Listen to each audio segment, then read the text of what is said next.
Well, I guess I'm live. How did that happen? Oh, I know what happened. Yeah, we forgot to actually put the beginning on. Well, hello everyone. This is Minnie and I am here by myself temporarily. Greg will be here shortly, I promise. So he's running a little late from work. And oh, Jackson's in the house. Hello, Jackson. I don't know how you made it here. I know he has a stream for Alabama. So I'm trying this new thing where you can see the comments on the screen. I don't know. Tell me if you guys like that or not. I know they did it once before, so we'll see. What's going on this Thursday night? You know what's going on? Big college football news. I can't wait to talk about it. If Greg takes too long, I will start without him. I didn't mean to actually start without him to begin with. But let's see here. We have Highlander Gun. I don't know what's going on. You and me, bud. We're in the same boat. And Justin Raji. Hi, Justin. No, Fred. What? Dylan? What? He says Dylan first, aka first no matter what, because Minnie says so.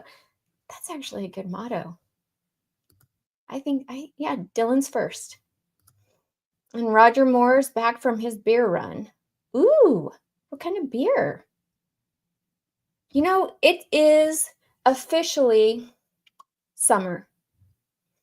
For me, my girls are all done with school. That means I don't have to wake up tomorrow morning bright and early to get them off to school. So what do you think I should do tonight?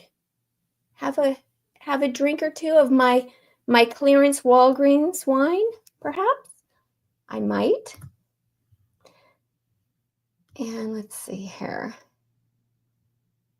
Bruce Davis says, hi, Corn Nation. Hi, Bruce Davis. Welcome. Oh, you're kidding me. Oh my gosh. Fred Sacker says, if Greg takes too long, I'll start without him. Greg's prom date, probably. I love that. I'm going to save that for him to read later. He needs to. I texted him and asked him if he wanted me to wait for him, so he didn't respond. Jackson Johnson says, I moved my show back 30 minutes because my co-host Jeffrey got stuck at work. So I figured watching this show is the best way to kill some time. Thank you. And I just go on without my co-host. I'm like, to hell with him. You're so nice, Jackson. And Vince Watson says, personally, I don't like the comments on the screen. Good to know. Good to know. Anybody else? We got one for no.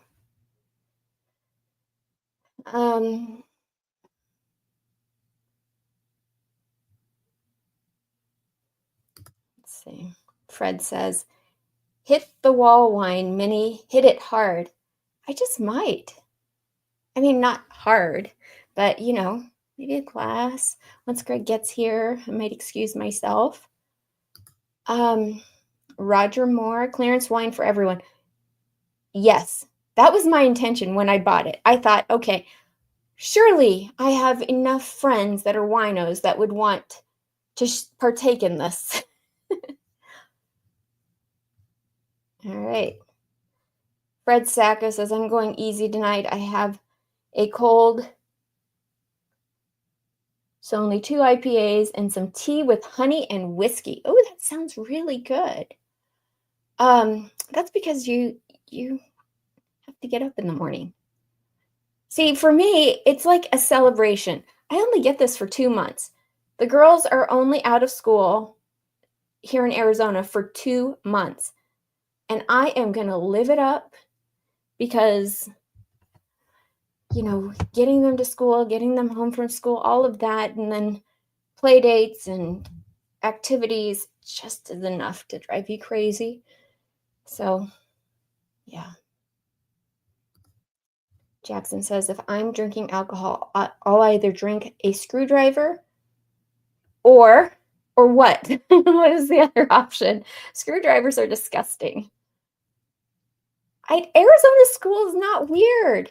It's just Okay, so we have fall break, we have spring break, we have like twice a month, I think, we get out of school early on a Wednesday afternoon. That's the one thing that drives me crazy. They do it so that the teachers won't call in because if they give half days on Fridays, of course, most people are going to try and take advantage of a 3-day weekend and just call in. And they want teachers to show up because it's like teacher in service day. So,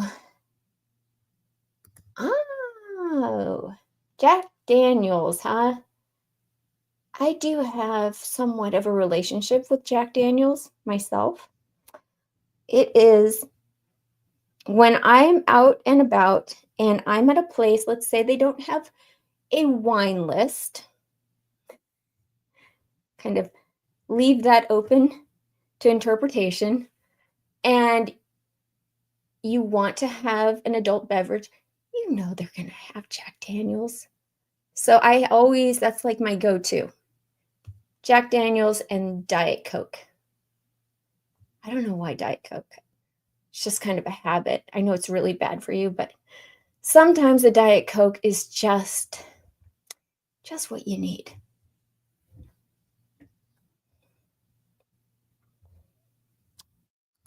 Never mind me, says mine just got out of school yesterday. He's out till around the third week of August. You're lucky. We go back when it's 115 degrees here, and I feel so bad for the kids. Luckily, all of my kids are out of elementary now, so they don't have to go to recesses because I've had my child come home with heat exhaustion from recess. And that is not fun. Tony says, from wine to JD, no middle ground for you. There really isn't. I know. I mean, I'll drink whatever. Not beer. But that's only because I haven't had a beer that I liked. Still waiting on it. And no, we do not have daylight saving time. We don't ever change our clocks. That's why it's so difficult for me to figure out what time Nebraska's on. I have a clock here that tells me the time in Nebraska, and I keep it on Nebraska time. So when Nebraska changes their time, I change my clock so I know.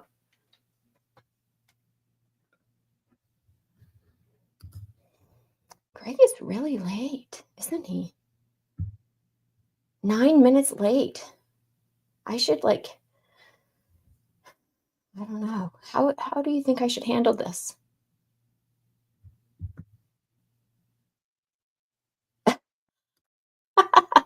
Virtual persona. Oops, wrong chat. No problem. Welcome anyways. James says, I was at Pioneer Golf Course last week and they had dill pickle vodka shooters. Didn't try it. That sounds interesting. Dill pickle vodka shooters. They'll do anything to vodka. Anything at all. I've had potatoes with vodka, pepper with vodka, peanut butter flavored vodka. I mean, there's pretty much anything you can think of, they will do to vodka. So it must be like the go-to of alcohols. Not that this is an alcohol show. I mean, you guys all can partake. I can't until Greg gets here. But yeah, and we know that he'll be drinking something. Should we take bets on what that is? Anyone here think it's a Yingling? Hawaii 5-0 drink? A red, what did he have last week? A red snapper or something? Something like that. Wait, what is going on? Oh my gosh, this is awesome. Okay. Hi, Bruce. He says, I don't drink anymore. Got 25 years clean from drinking, but I enjoy a nice cup of coffee or juice. Same. Not 25 years of not drinking. I don't drink very much. I'm kind of a lightweight. Yeah, I don't need a drink. Let's just put it that way. I'm loopy without it. I'm giggly without it.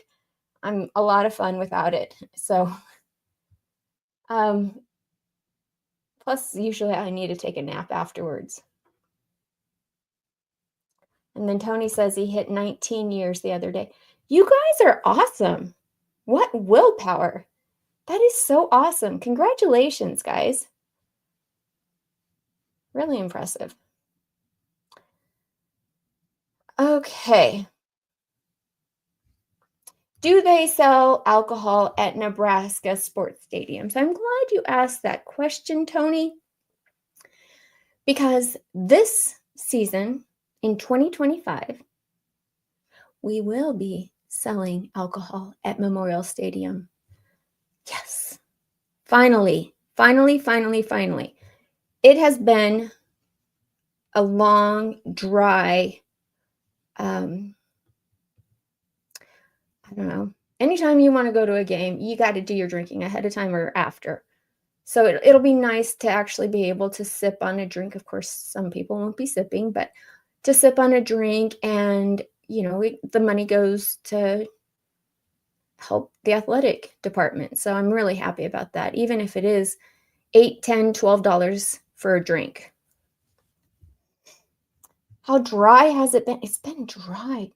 You know that, Fred. So today, Troy Dannon actually did a little update on what's going on with Memorial Stadium. I don't know if you guys saw it or not, but we already have red end zones. Isn't that awesome? They've already been painted red. And I guess the turf has been updated. And from what I could see, they did not have Huskers painted in the end zones yet. But it's going to be very nice and clean, much like ugly. It's not ugly. It's not ugly. It's going to be very nice and clean. And it is gorgeous. Thank you, Justin. It's gorgeous. Beautiful N in the center with some red kind of outline just beyond where the players are, supposed to be. I don't know what yard line that is, but it goes all the way to the end and then the end zones and then back. It's really beautiful. So they have that. They're also replacing some of the big, Jumbotron screens. So that'll be hopefully more clear. As well as they have the entire practice field torn up to replace with real grass. So I think what a nice change. I'm very happy about all these changes. I think it's just a little nod and important upgrades and a thank you in a way to fans. And hopefully they'll figure out this Wi-Fi situation because that drives me batty. When you're in Memorial Stadium and you can't get internet access and your phone drains because you're roaming or something like that, they have to figure this out. I mean, I went to USC last season, the USC and Nebraska game, and you guys, USC, what? They're like 100-year-old stadium. It's the Coliseum. They had Wi-Fi. Yeah. Greg is stylishly late. And in fact, if you guys want, I'll just go ahead and open it up to call-ins. If you are so inclined, feel free to call in with that link I just put into the chat.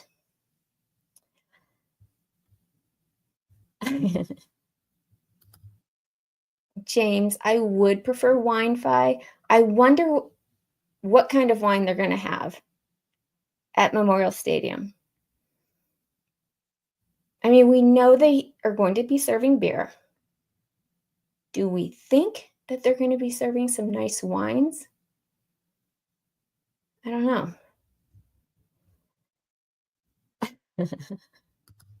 Fred Sacco says Greg's getting his bald spot spray painted because Minnie shamed him at. Really? He should.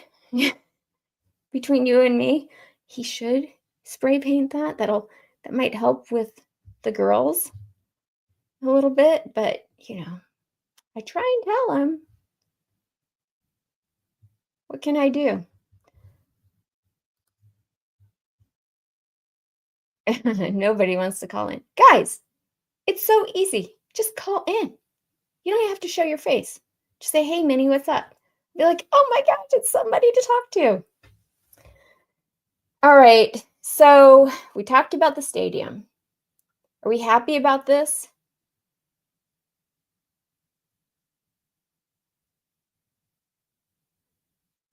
See, this is what I need somebody to bounce ideas off of. I see Dana Williams is here from Facebook. Hi, Dana. He says, if they serve wine at Memorial Stadium, I bet it will be a red. I see what you did there. A red wine. Oh my gosh, I'm sure. Okay, Fred, you'd be able to tell us. Do they have, there must be like alcohols, like beer and things that are called like, I don't know, Herbie Hefeweizen or something like that. Or, Go Big Red wine. Do they have things like that that are named like that? That would be fun to have the menu have alcohol like that. Finally. You guys don't have to listen to me talk about alcohol anymore. Here's our very own beerologist, Greg Mahachko. I'll trade spots with you.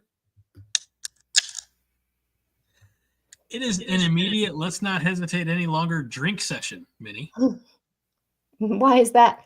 Oh, what are we drinking? Wait. We wanted to know. Oh, luckily it's the same stuff I was drinking last weekend. But if you want to play the soundtrack, I'll definitely. No, we're good. All right. Don't like my singing, whatever. It's the Reprise Centennial Red Ale, Four Hands Brewing, St. Louis, Missouri. 6.0% alcohol by volume. This is 1 pint. This is a pint glass, so to speak.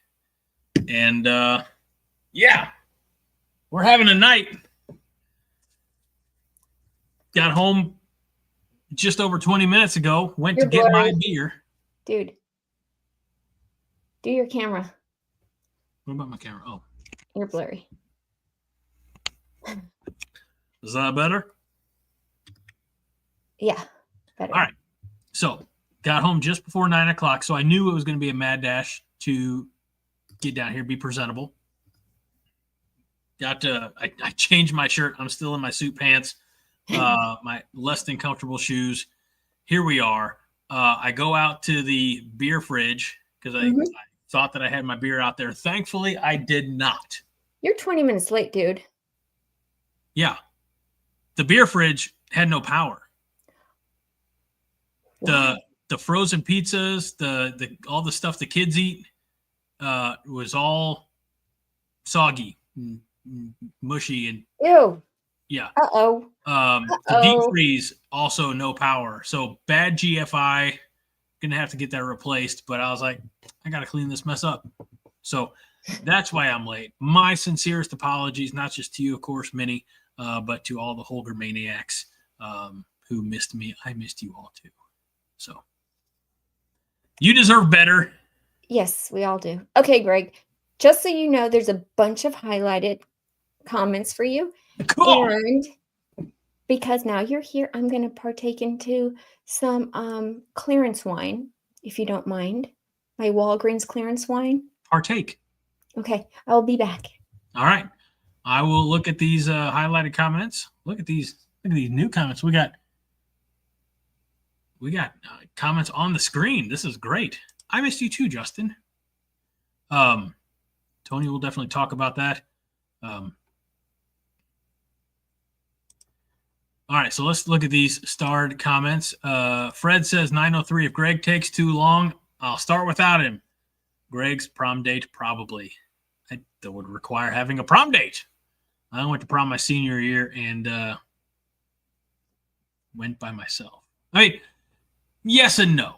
I did meet, it was like a group of, I don't know, 12, 15 of us were in a limo, drove across to downtown St. Louis, had a very nice dinner at the top of one of the fancy hotels. It's one of those restaurants that slowly spins you around, like over the course of an hour. So, yeah, had what I can recall as being a very nice meal. And a late night full of non-alcoholic shenanigans, which is good because Greg, I had a double head. Yes. are you telling them about how you asked 7 girls to the prom? Nope. Oh, you should. You should tell them. You should tell the story.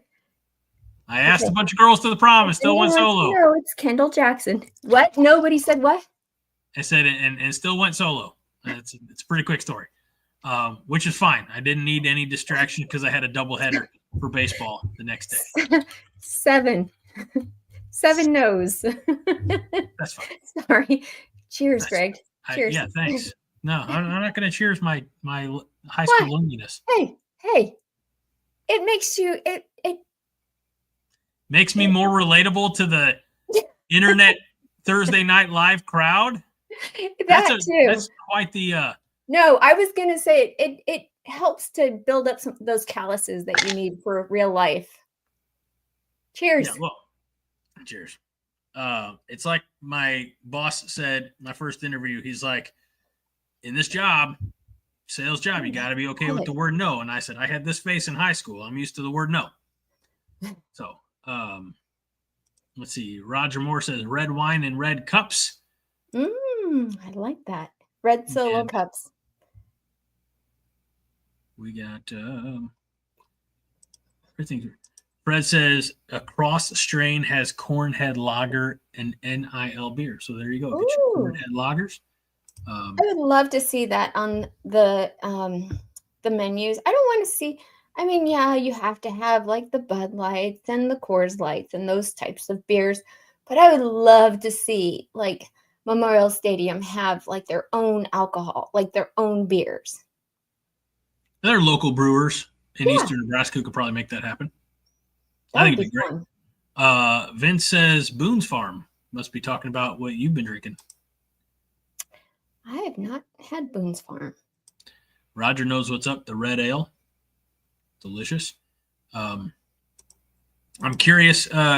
Douglas Cody comes in. Hey, Greg, we solved your bald spot problem.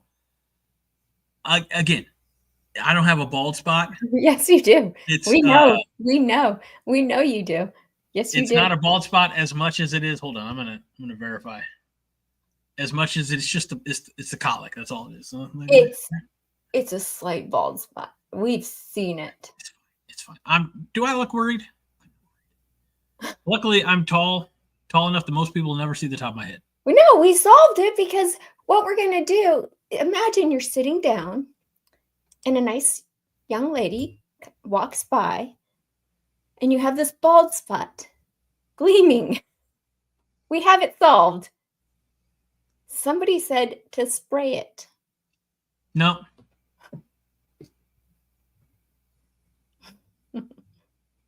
No, I'm good. I love this. I'm not the person who is going to ever. This is probably going to be part of my problem going forward. I'm never going to put that much effort into my appearance. I get haircuts, I shave, I deodorize and shower daily. I brush my teeth. I do the necessary dental work, and then I wear nice suits. And if that's not enough, then she just needs to keep looking. Okay.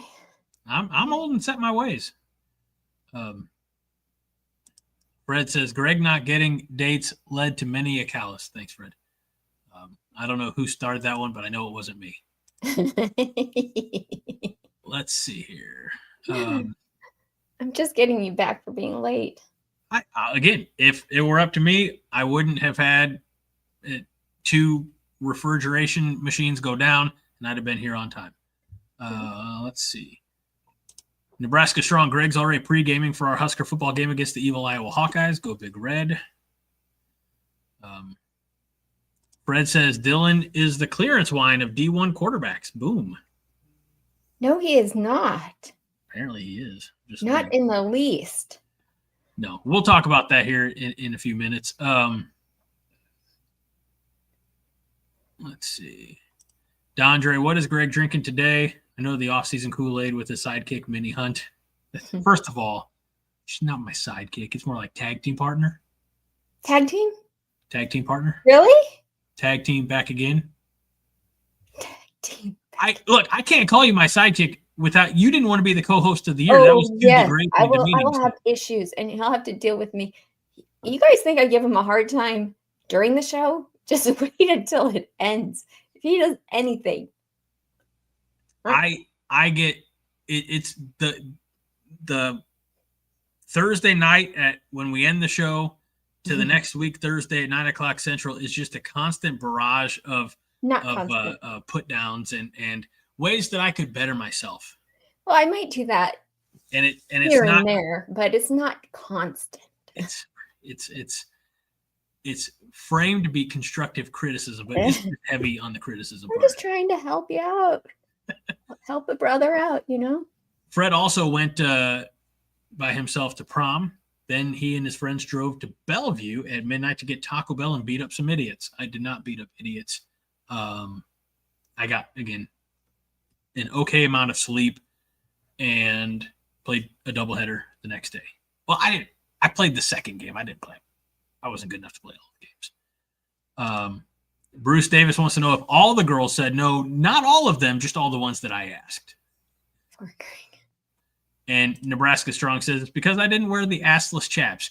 Well, in the 90s, you could get away with a lot of things in public school, but not assless chaps. Yeah, no, I don't think you could. They didn't have Blue Chew back in the 90s. I'm trying to remember. Viagra might have been relatively new at the time. How would you know? Viagra was a NASCAR car sponsor. Oh, okay. So it had already started to make the rounds, knowing its core audience. That's right. Never mind me. Got to shoot your shot. You miss 100% of the shots, or you don't take. That's what Wayne Gretzky said. It's true.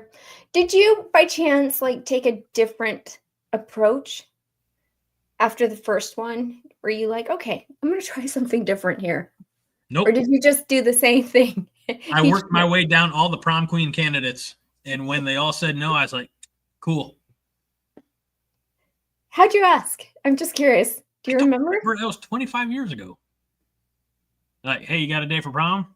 Yeah, okay. Or, hey, you got a day for prom? No? Hey, you want to go to prom together? No? Okay. See you in English. All right, let's see here. I don't know why I find this so funny. It's mean. I know.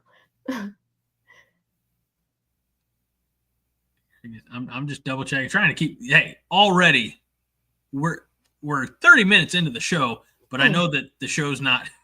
We already talked about the stadium. We covered that. Did you show the pictures? Well, no, Greg. I got here on time. I didn't have time for all that prep. Oh, I'm sorry. I should have reminded you. No. Even if you would have, I wouldn't have had time. That's fair. Yeah. So this is new. This is a new feature. And I don't think you like it, Minnie, because they didn't like it. The guys said they didn't like it. I think it must be over one of our pictures. It's kind of distracting. Oh, okay. Yeah, it looks like it's over your name. Well, everybody knows that's Minnie. Hey, by the way, hello and welcome to a brand new episode of the 5 Heart Podcast. We are your hosting team. Greg, 0 for 7 Mahachko, and my great friend, fellow Husker fan, Minnie Hunt. Who does bat 1,000, generally. Well, I mean, who's going to say no? And they'd have me to deal with.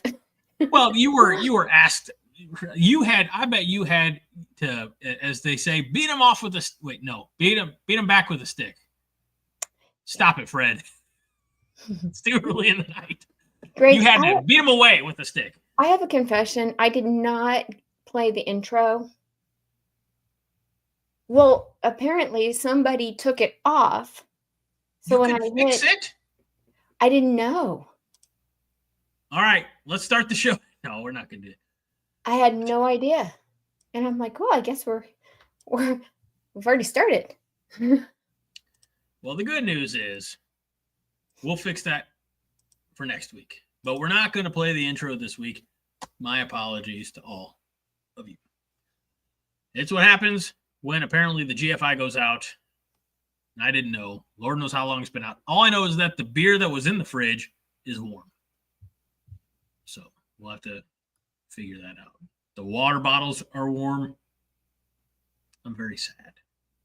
But I'm happy to be here with all of you because we have some great things to talk about tonight. You've already talked about, yes, the Memorial Stadium renovations, not just the red end zones, which there is a picture. We don't have it to show you, but there is a picture of the red end zones. And I would say, Minnie, my only complaint with the red end zones is that they look too plain and too basic. Really? Yes, because they're just solid red. And I'm hoping that they eventually put in, like, I don't know, the word Nebraska or the word Huskers. They will. They absolutely will. You don't know that. Yes, we do, Greg. Have we seen mock-up? I mean, I know they haven't seen our mock-up. It's a shame. We should have sent it on to the stadium. What are they called? The Stadium Advisory Committee. Is that what it's called? That's awesome. I have no idea. I'm making it up. So again, here's what a glimpse of what the end zone looks like, and it's solid red. Beautiful. And there are beautiful. I can't zoom in on it, but there are studs along, which I'm pointing at it with my mouse. Nobody can see that. But there are studs along. So maybe they do have it mapped out or gridded out for, some letters to be added in there. But right now it's just red. It is what it is. But that's not the only upgrade that they're making to Memorial Stadium, Minnie. They are updating the light panels. I said this already. Okay. Moving on. What's next? There's a lot of NIL conversation, as there seems to be every week. Minnie, this. Oh, we are in for it. Not so much the NIL situation. Okay. So many things happened today. Where to begin? Okay. I guess the first thing we will begin with is President Trump hit the pause button on this college football committee thing that he was putting together. Why? You ask? I don't know why. Because apparently there's senators and people in the SEC and Big Ten, like states, that are trying to lobby for legislation already. And he doesn't want this to mix the two. And the legislation is supposed to have something to do with what you were talking about earlier, about one state in particular thinking that they were better than everybody else. It's called getting ahead and making laws so that the laws that you agree to in college football, you can ignore.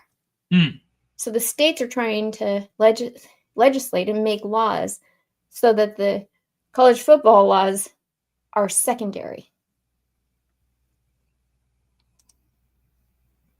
Yeah, and we'll talk about that, I think, later in the show. I think that'd be a fun one for the end of the show. But it's... I don't follow this nearly as close as A, I probably should, and 2, as close as you do. So I know I'm behind the 8 ball on understanding or just being aware of everything that's going on. But when you have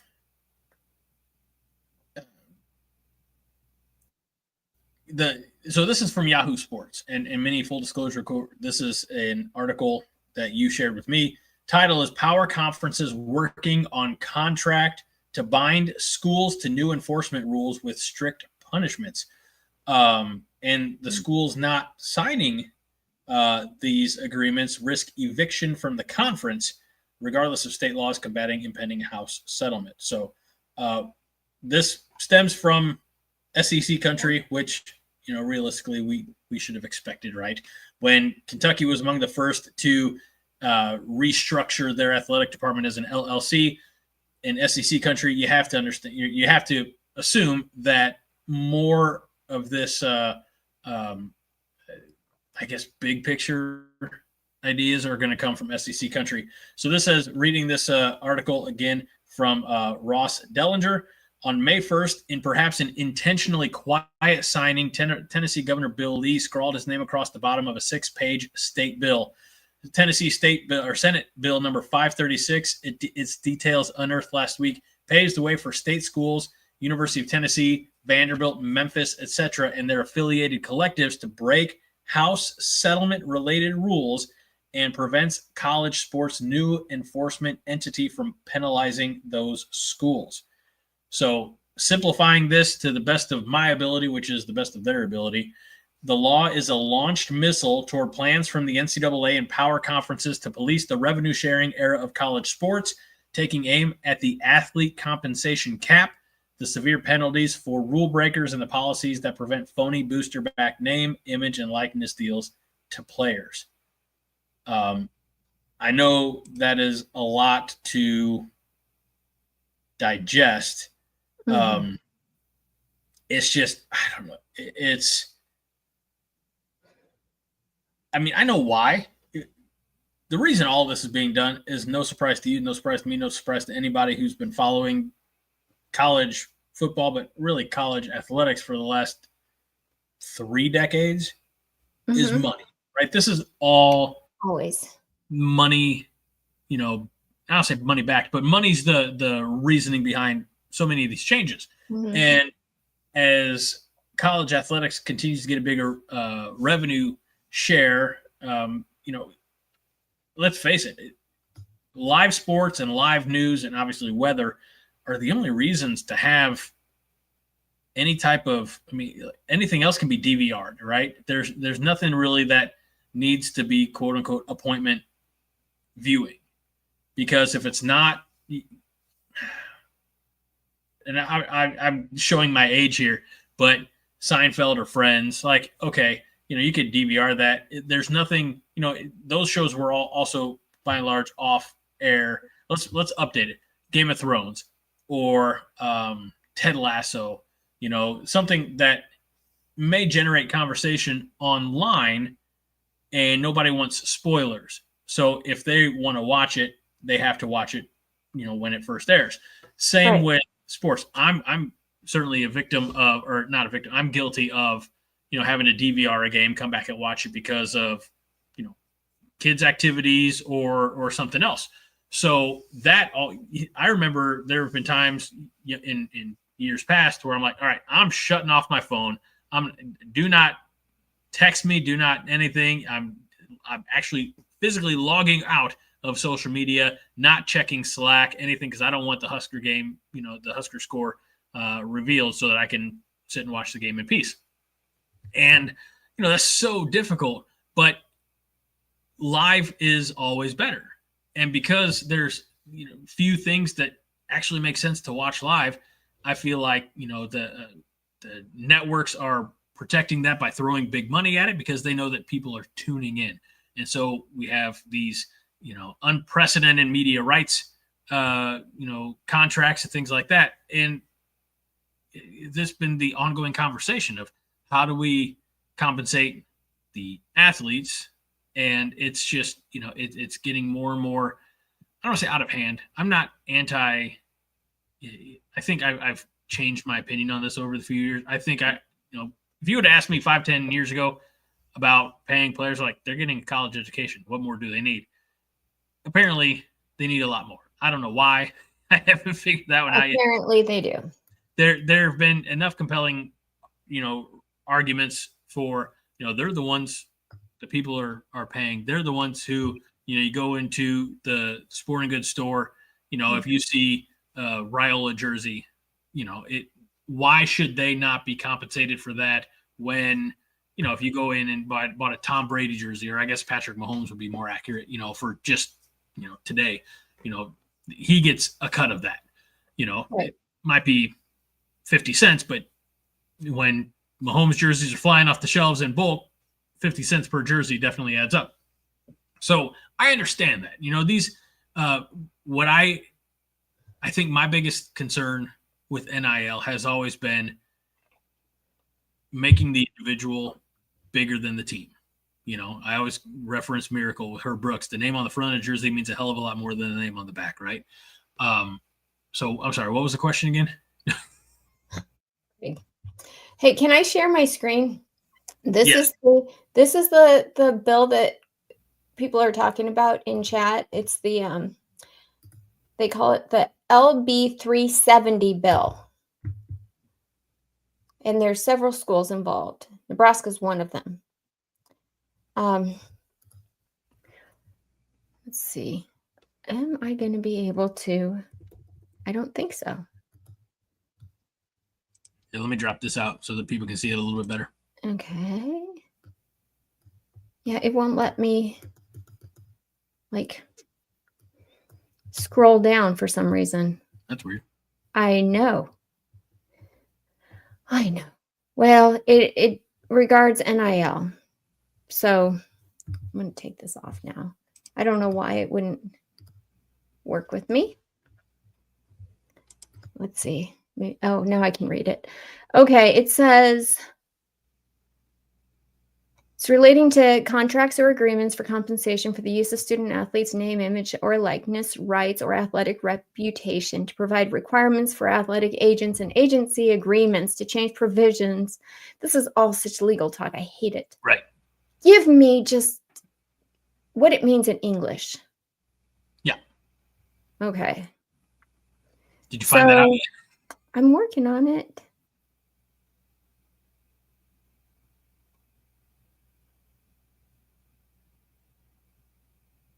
The thing about these documents, they have to kind of give like a preface first. Athletic All grant wordy nonsense. Yeah.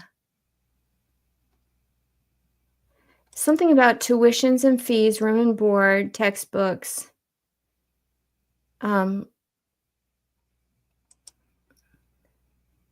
So those post-secondary institution does not include compensation. Okay, so it's separate from name, image, and likeness. They're separating the tuition, the room and board, and textbooks, fees from name, image, and likeness. They want that separated.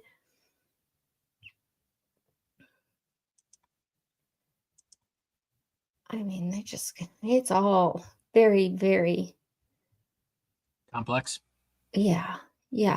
Like, you can't say certain things regarding uniforms. It's just, it's stuff I don't want to read. Sorry. Perfect. I love it. Somebody else can read it. Maybe we have an attorney in the chat that would be happy to read this several page document. Let's see. It's Here's the problem. 15 pages. This is honestly, I think, it's as big of a concern for something as I hate to say it, as trivial as name, image, likeness, but for more important national matters or whatever. Like, if we're not reading it, most of the people who are voting on it probably aren't reading it. And then it falls into, I'm not trying to get political. I'm just anti-government today. So then it falls into, okay, well, if nobody's reading it, then I don't know, probably falls under party lines, and people are going to vote the way, the R or the D or the I behind their name. So I don't know. It's a lot of just technical mumbo jumbo. It is. I mean, this would come in handy for Bill Belichick and Jordan Hudson. There's a provision in here that says an agency agreement shall not establish any requirements or obligations for the athlete's spouse, parent, legal guardian, sibling, or grandparent in order to assist the athlete in negotiating the agreement. Yeah. Allegedly, Jordan got banned from being at, practice and anywhere near the UNC team. I know.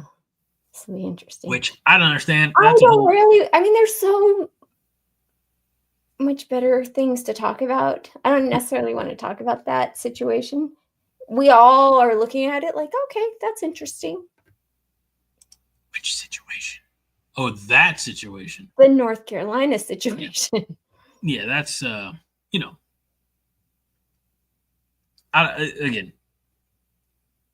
good on him, I guess, or whatever. Yeah.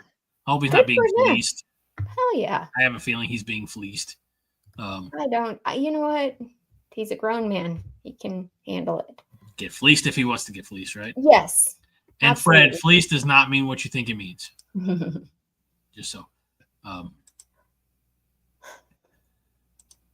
Okay, so then the second part. Pause on the committee. Pause on the government committee, guys. The second part.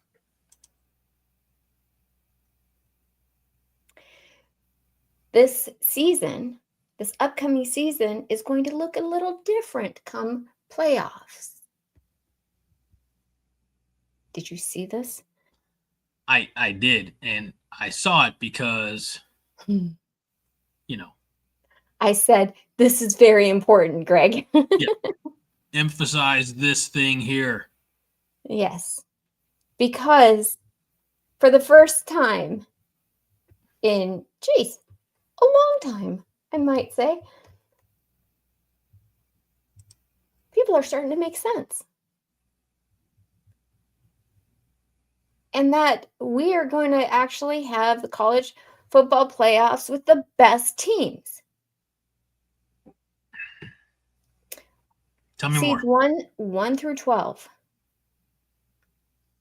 See you later, BYU. See you later, Boise State.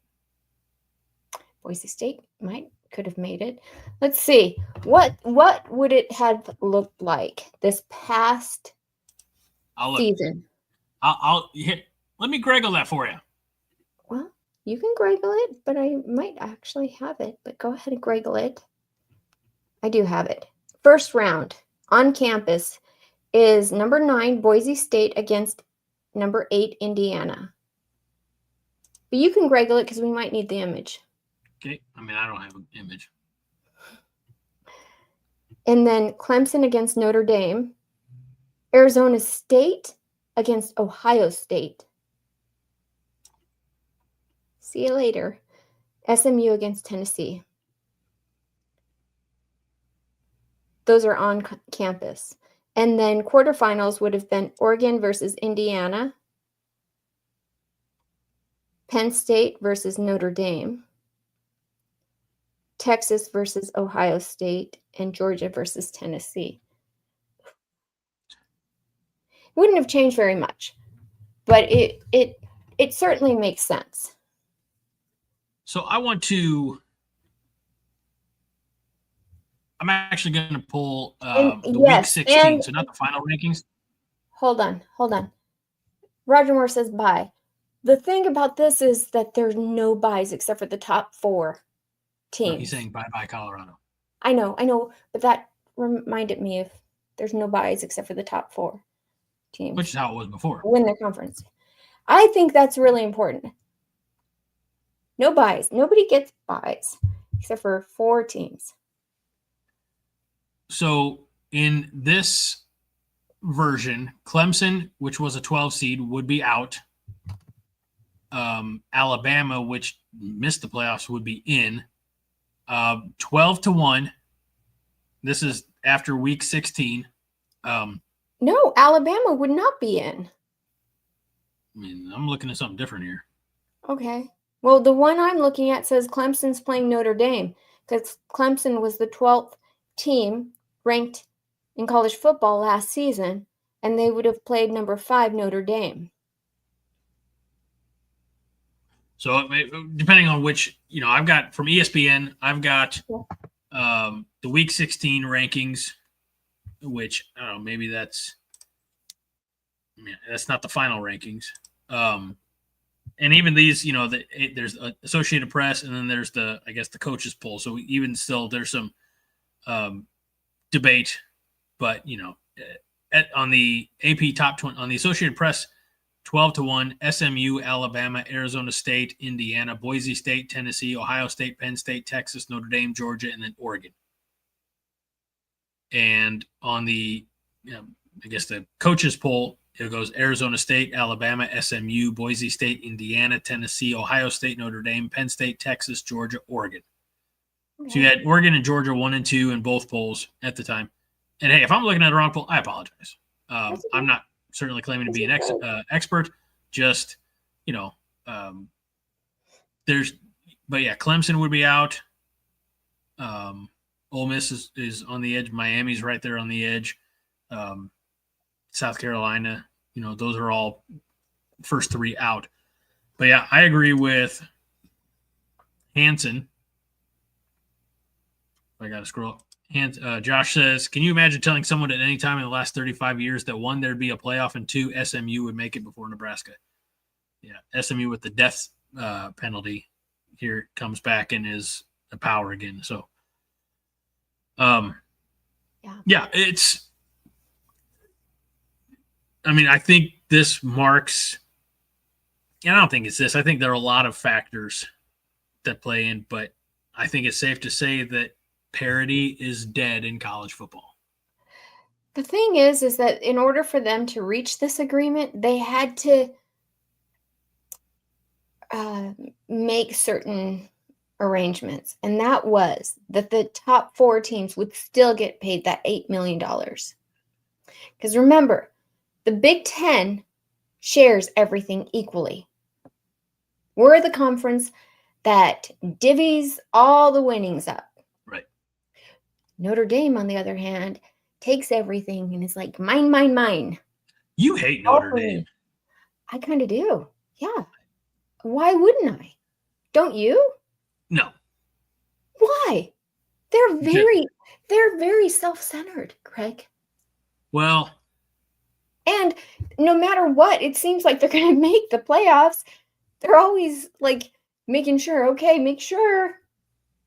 So I guess their AD is the only one that is their AD, along with the commissioners from all these other conferences, are the only ones that are in this, like, making decisions. Look, there may be a time that Nebraska is, yes, forced to join a conference. Nebraska? I'm sorry, Notre Dame. It's been a day.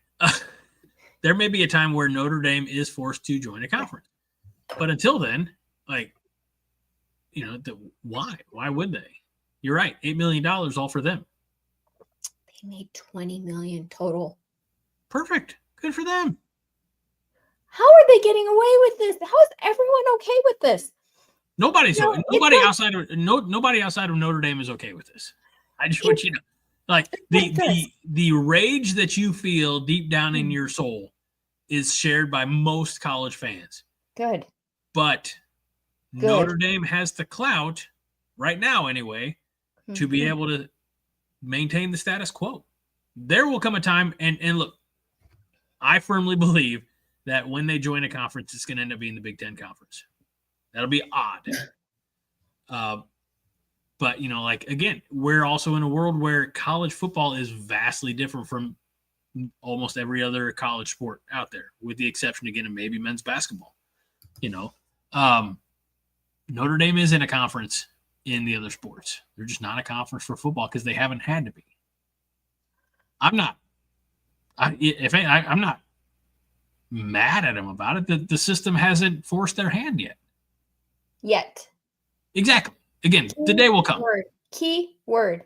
The day will come where this selection committee will say, sorry, Notre Dame, you don't have any conference affiliation. So, and we all hate you. So pick a but at side. the same time, as they say in under a microscope, the ball don't lie. And if Notre Dame continues to be a 10, 11, 12 win team, it's going to be very difficult to deny them a spot in the top 12. Greg, your best friend of the show, my best friend of the show too, says I blame Catholics, but mostly Greg. And then this is just for ribbing. Okay. We're not a non-Catholic group here. Pitt Snipe says the Catholics definitely fucked it all up. There you go. Yep. And they continue to be the most charitable organization in the history of the world. So. I don't have red wings on my top. Oh, shit. Good Lord. They're bows. They're little ties. But yes, maybe I do have little wings, angel wings back there. That's a stretch. No, it is not. Get rid of that. Okay, Greg, what are you getting rid of? Oh, just a star comment. I know. And also, Josh says Minnie swore. I did. I also had some wine. So Haley says it's a swear fest from Minnie. I don't think I've sworn yet tonight. Oh, I'm sure you have. And I had a deep freezer and a fridge go out. Who are you going to swear to? The good people on the show. Okay. I swear. You had some explaining to do. First of all, we're like, what the heck is going on? Where is Greg? In my defense, I did tell you to start without me. I'm in a crisis. I didn't see that at all. It was right after you said, should I wait or start? And I said, go ahead and start. Discovered a crisis that needs addressed. You sure it got sent? It says delivered. I'm looking at it right here. That's fine. If you ignore me, that's fine. I'm going to remember that next week when it's time for the production meeting. What? That can't read that. I never got that text, Minnie. Okay. How about this? Are we still talking about Mexican Hooters? That's what Rascal wants to know. Do you know the story of Mexican Hooters? I know the story of Mexican Hooters. Okay. I forget the name of the Mexican Hooters restaurant, so I was unable to Google it. It's called Ojos Locos. OJOS and then Locos, like, Locos. And that's in your area? Loco? No, it's in 5 states in the Southwest. I see that San Bernardino, Las Vegas, Downey, California, Austin, and Houston. Yeah. They're all over the place. Let's see. And let me just tell you, they do not wear what is advertised. They wear a lot less. Okay.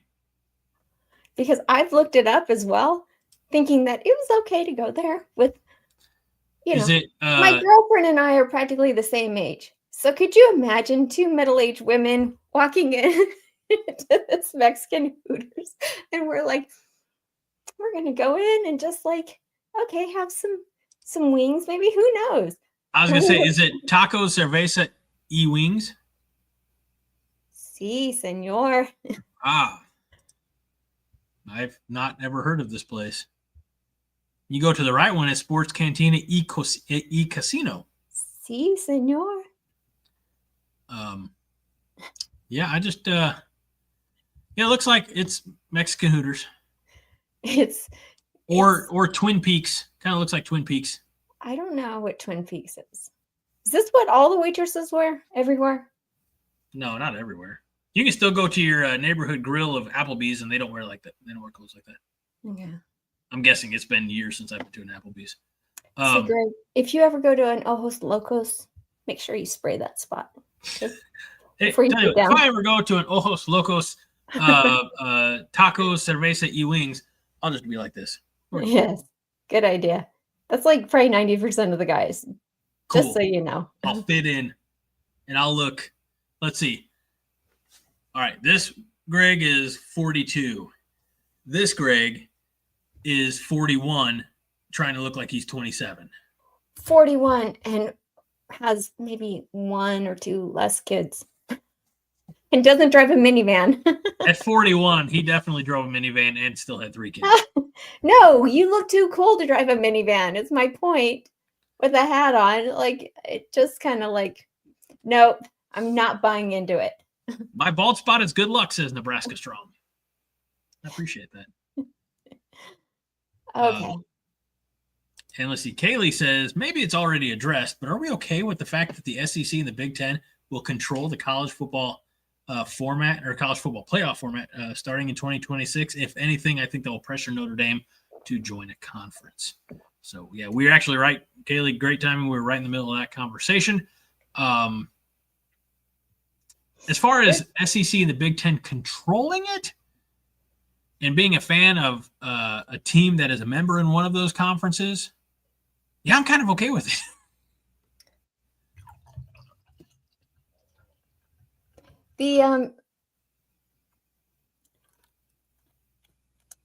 I think honestly, what the beauty in all this is the Big Ten is basically making the SEC start playing 9 conference games. That would be nice. And I know that Matt Rule made mention of that. You know, he's like, hey, we play 9 conference games, you know, already. Yeah. So, you know, that's in other words, you guys are losers over there. Yeah. I always go back to 2 like back-to-back years, and I think even within the last year or 2, Alabama played a weak team. In a week before the Iron Bowl, they played Mercer. But you probably got to go back almost 15 years now. It was like Mercer and Citadel in years back-to-back. In the week before the Iron Bowl, I'm like, at least if Nebraska's playing Houston Christian, they're doing it in week 3, not the week before the Iron Bowl. Like, well, this is – No, you're right, Craig. You're right. To your point, that is exactly what this is all about. We need to have strength of schedule.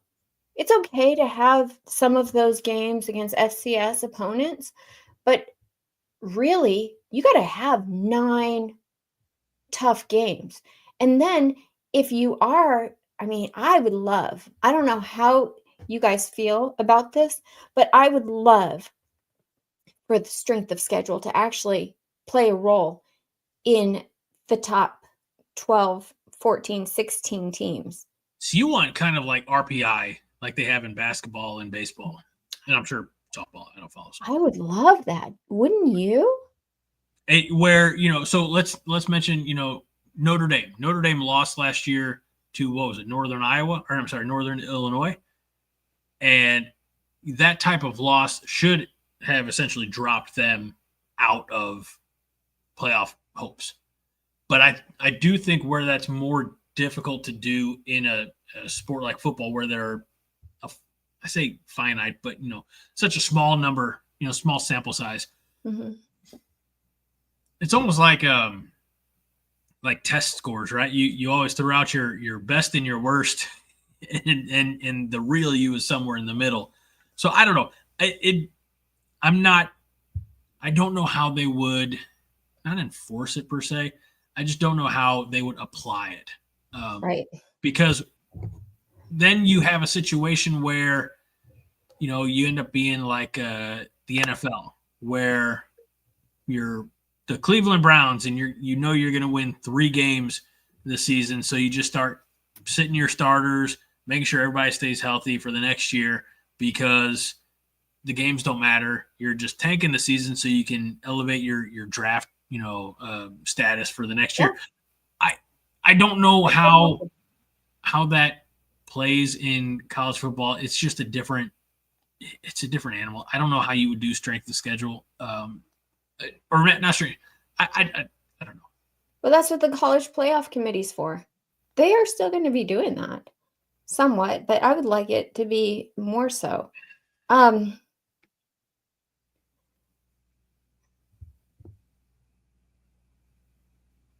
Okay, this is from Ross Dillinger today. The 4-4-2-2-1 model if formally adopted, is expected to result in a domino of decisions, starting with the SEC adding a 9th regular season conference game and ending, perhaps, with the SEC and Big Ten striking a scheduling agreement. There's a world where, in basketball, in men's and women's basketball, they have the Big Ten ACC challenge. Why not, have a weekend where it's just Big Ten versus SEC? Mm-hmm. The third weekend of the season before, you get into conference play. Why not? And I'll tell you why not, Greg. Because they want to save those matchups for the playoffs. Since the 2014 playoff, the Big Ten led all conference with 59 total teams ranked inside the top 16 of the college football playoff rankings heading into conference championship weekend, or about 5.3 teams a year. The SEC, on the other hand, has had 55 teams and only 5.0 teams a year, followed by the Big 12 at 2.4 and the ACC at 2.1. So, honestly, so you're afraid of the SEC being exposed as a lesser conference? I'm not afraid of that. I actually think that, the SEC should be shaking in their boots right now, because the Big 12 is like knocking on their door. Well, but again, I think, it comes back to you're not going to get Georgia, Ohio State, or Alabama, Michigan. And I guess that's maybe not fair to say, because I think we just had that, right? But we had those in bowl games. You're going to get a lot of, I think, one-sided matchups. You're going to get, a Tennessee Northwestern or an Ohio State Vanderbilt or something like that, because they're going to want to show that there's not one conference that's far and away better than the other. They're going to want, again, that parity, or at least in other realms of the sports entertainment world, they call it 50-50 booking, right? You don't want to make any one conference look lesser than the other, because you're going to want to maintain the high level of both to keep the interest, the long-term interest, because you're going to want some of those matchups in the playoffs. Did you see? Probably not. That, speaking of, we've been talking about Notre Dame enough that we might as well bring this up. For like the next decade or 12 season, I forget which it is, they have reached an agreement to play Wisconsin. Good old Notre Dame? Yeah. For every year for 12 years? Was it 12 years or is it just one? I don't know. Okay, so they're playing at guess where? Soldier Field? You do. Keep guessing. You're close. Lambeau? Yes. Can you believe that?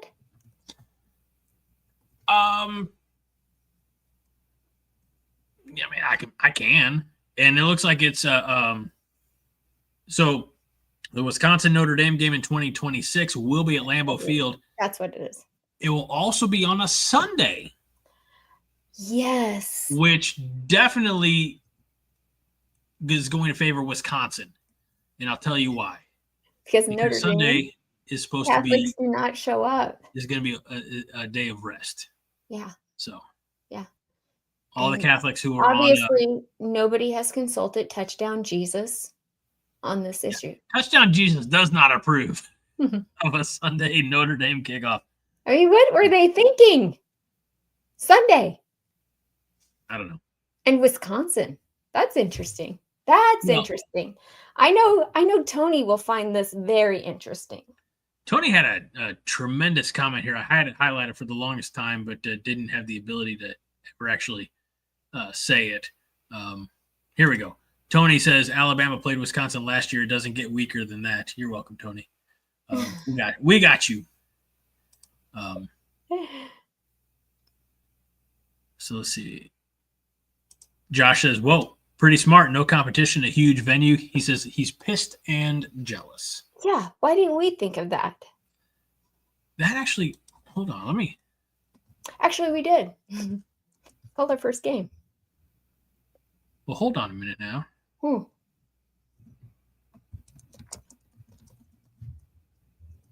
We talk about huge venue. Okay, comparably very similar, I would say. Notre Dame Stadium holds 80,795. Lambeau Field holds 81,441. Camp Randall holds 80,321. So all three stadiums 80,000 in play are very comparable as far as venue size. So which is not a a bad comment, Josh, but you're just wrong all across the board. Well, no, he meant huge venue in that people want to go there just to watch a game. That's what I took that as. I think. Oh, he says huge venue, the spectacle of Lambeau, jackass. He's talking to me. He's calling me a jackass. You are. I agree. Josh, I'm in the middle of a show. Why don't you do the math on our games and see if I kicked your ass again today? Okay.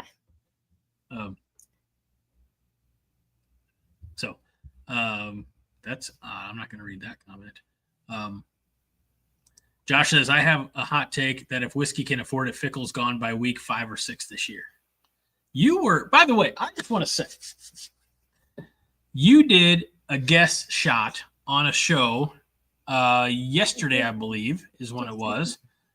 Don't tell me. I'm going to have all the information. I don't want you to give me any more details, but the channel is Pigskin PD Podcast. Yeah. Here's the deal, you guys. You guys know where I started. This. No, I just want to say something. Because I know you're going to be super sweet to me, and I don't do well with compliments. Bullshit. Anyways. You bask in them like the summer sun. I do. It's true. Give me some more. No, but you guys all know where this is hard for me to start doing this sort of thing. And now people are asking me to come on their shows, and I'm accepting invitations and having a great time talking about Nebraska football. So I just wanted to point out, I appreciate everyone's patience with me in the chat, and especially Greg's. Sorry, Kaylee. I'm not supposed to swear. I meant bull poop. So, Pigskin PD Podcast, that is Pigskin, just like you would, PD, Petey podcast. He only has a few hundred subscribers. Really nice guy. But was a great show, and he was super supportive of Nebraska. So, if nothing else, at least go throw the episode that Minnie was on, I guess, earlier today, why Nebraska's 2025 schedule could be a game changer. At least give that a watch, throw it a like. I have hit my like button, and let them know that Husker Nation is proud. He's super smart. He was super excited for Nebraska football as well. He is. I think, what's really exciting for me is talking to these people who are fans of other teams, and they're like, everyone that I talk to secretly wants Nebraska to win big. They want Nebraska to be like a mega force, like they were in the 90s. Everybody that I talk to. You said it on the show, and I think, honestly, for real college football fans, and I'm not talking about like shit-ass, I'm sorry, Kaylee, Iowa fans, or people who just generally hate Nebraska, but college football is better when Nebraska is good. Like Nebraska is a blue blood. We've been down for 20 years, but Nebraska is a blue blood. And that's right, Josh. College football just seems right when Nebraska is good. And most college football fans will tell you that, again, if they are approaching it from an unbiased perspective. But if they just have like darkness in their heart, or worse, if their heart is just a little lump of coal, because they have no soul because they're an Iowa or Colorado or Texas fan, then they're not gonna understand. But college football's better, yes, Josh, when Nebraska is good. It's true. Everyone agrees, for the most part. People with a brain, anyways, like Greg said. And it was a fun conversation that I got to have with this guy named Pigskin Petey. I know, right? It's honestly, I can't believe I didn't think of that name. Honestly, like, why didn't I call myself Pigskin Greggy? Probably because it doesn't roll off the tongue. There's no alliteration. You need alliteration for something like that. Okay, so what starts with a G that we could use for Greg? Gridiron Greggs. No, that would not work. Why not? It's the gridiron. Greasy Greg? What the hell? I don't know. We're talking about football. Pigskin Petey, Gridiron Greg. Like, it's practically the same. You know what? I'm not going to let you all look at my glorious dome. Greg's Grundle Grinding. I don't know what that means. Who wrote that? Good. Who do you think? Yeah. Yeah. Meet Chin Mahashko. That's a good one. Meet Chin Mahashko. What? What? Tony's like, that Walmart booze is kicking, and I agree. It was not Walmart. It was Walgreens. That's not any better. Really, Justin? These delicate little guys, their goofy ears, sir. Fred says Minnie glistens more than Gridiron Greg, so maybe she's greasy. I'm not greasy. Yuck. No, I'm not. Wait a minute. You know who's back? Oh, your buddy? Orson. What's up, brother? It's good to see you again.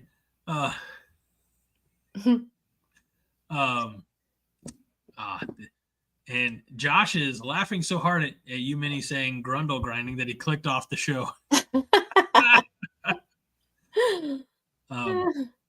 You're going to have to Greggle that one on your own time. Okay, I will.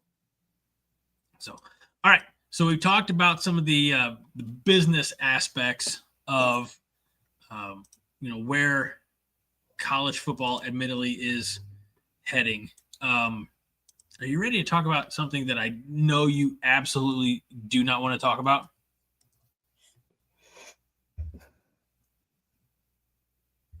Fine. Everybody, I just got to say, she pushed back against this topic so much. I fought for this one. You did. And we fought in a nice way, Greg and I. So when we're having our production meetings, I'm like, Greg, do we really want to talk about that? He's like, well, we don't have to if you don't want to. I'm like, well, I really don't want to. He's like, but it would be good. And I'm like, I don't think it would. And we're just we're a lot nicer to each other than you would expect us to be. No, I'm a lot nicer to her than I should be. And she's a lot meaner to me off air than she is on air. So No, I'm not. I'm a victim. So, anyways, somehow or another, it got on the docket for tonight when I said, no, I don't think we need to talk about that. And that is the 2025 ranking from, well, first of all, I started saying, I don't even like Joel Klatt. So why are we even talking about him and his ranking system? Whatever. So he ranks the 2025 quarterbacks, and this is what he comes up with. So 10-1, we have Carson Beck, the Miami transfer from Georgia. Then Illinois' Luke Altmaier, which honestly among the list probably surprised me the most. Lenora Sellers at South Carolina, DJ Lagway at Florida, Garrett Nussmeier at LSU, Drew Aller at Penn State, which I actually, buy. We have Sam Levitt at Arizona State, John Mateer at Oklahoma, Arch Manning at Texas, and Cade Klubnik at Clemson. And then we have Pitt saying Greg is very tolerant of Minnie's abuse. Brother, no lies. No lies to be found there. Pitt's just mad at me because I was thinking of changing Monday night's name. He holds grudges. Kaylee also says that we can see the abuse in the facial cues. I'm clearly afraid in the conversation. So, should be. See, I should be. Although, you know what? Number 10, I have to say Carson Beck, that'll be interesting to see what he does. I am interested in all of these quarterbacks. Do I think that they should be ranked like this? I'm not so sure. I mean, especially Arch Manning. He has not done anything. This is what I was listening to just the other day where they said... Who has done nothing? Arch Manning. Okay, so he hasn't proven himself yet, so you can't rank him. You can project, absolutely. You made that very clear with Pigskin Petey. Yeah. About the difference between rankings and projections. Yeah. So, and this is why I don't respect this list at all. Well, I don't know. I mean, let's just talk about Arch Manning for a minute. All right. In 2024, he was 61 of 90, which is a 67.8 completion percentage, just shy of 1,000 yards, 939, with 10.4 yards average, 9 touchdowns, and 2 interceptions. With me so far? I'm with you. What games did he play in, and Greg? By comparison, because this is what we do. Greg, don't you dare. I know what you're going to do. No, you don't. Because I think it's going to be more favorable than you think. Okay, what? Dylan Raiola. I knew 275 for 410. Or of 410. Anyway, 67.1%. So, obviously threw the ball many more times, had many more opportunities than Arch Manning. And completion percentage was comparable. Threw for 2,800 yards, but a 6.9 average per completion, 13 touchdowns, 11 interceptions. And honestly, their ratings are, I would say not comparable because of opportunities. If you throw Arch Manning in there for an entire year, his numbers would look different. Better or worse, his completion percentage may be better or worse. His touchdowns probably more. His interceptions probably more. His rating probably is affected. His average probably goes down, right? He only started playing in November. Played November. Oh my gosh. Wait a second, guys. This is my mom. This is my mother. No. Right, yeah. She has never, I didn't even know she watched this. This is my mom. Hi, Mom. I didn't even know she had the internet. I didn't either. I didn't know she knew how to use YouTube. To be honest. Aww. Makes me want to cry. It's sweet. BFOTS says, Minnie's mom. Hi, Minnie's mom. Hi, Mom. And yeah, this is true. Tony says that she, meaning you, is tough on old goal line Greg. So goal line Greg, gridiron Greg, we got some options here. How about just K Greg? K Greg works. Your mom loves you, and she wanted you to, or she loves the show. One of the two. She's probably saying it to you, Greg. Possibly. Love you too. Brett wants to know if she's related to Wink Martindale. We might be. We got a lot of Martindales. That's for sure. Lewis says Wink is your dad. He might be. Mom, you have some explaining to do. Which explains your natural showmanship. This is all coming. This is all coming together. Wait. Now she's saying I'm not always nice. I'm very confused. I'm conflicted. My 5 hearts are breaking right now. Oh, I don't know. You know what? She's very protective of her daughter. Earlier, you guys Do you asked, think did she's Greg? as drunk as you are right now? She might be. She might be. You guys asked, Greg had 7 opportunities to go to the prom, meaning that he asked 7 girls out, and they all said I like that no. we. Well, the reason why a lot of guys did not ask me to prom is because my dad I thought offended they were them going to all. say. Oh no, my dad was like known throughout. I thought you were going to say that the reason they didn't ask you to the prom is because they were all wanting to ask your mom to prom. Oh, maybe. Mom says that Wink's a coven. How do you like that? I'm not surprised. That is awesome. Okay. Well, back to the show. Thanks for crashing the show, Mom. This is fantastic. This is a whole new. I feel tremendously blessed right now, Lavonda. Thank you so much for popping in here. I don't know how you found us. I don't know why you sought us out. I don't either.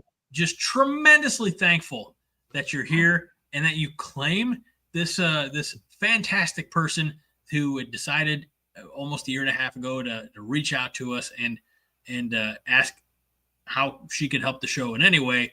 And now look at her. She's not just on this show, but she's doing guest spots all over college football YouTube. I hope you're proud, Lavonda. As her YouTube mentor, Yes. tremendously proud of Minnie. So I hope you're as equally proud. So.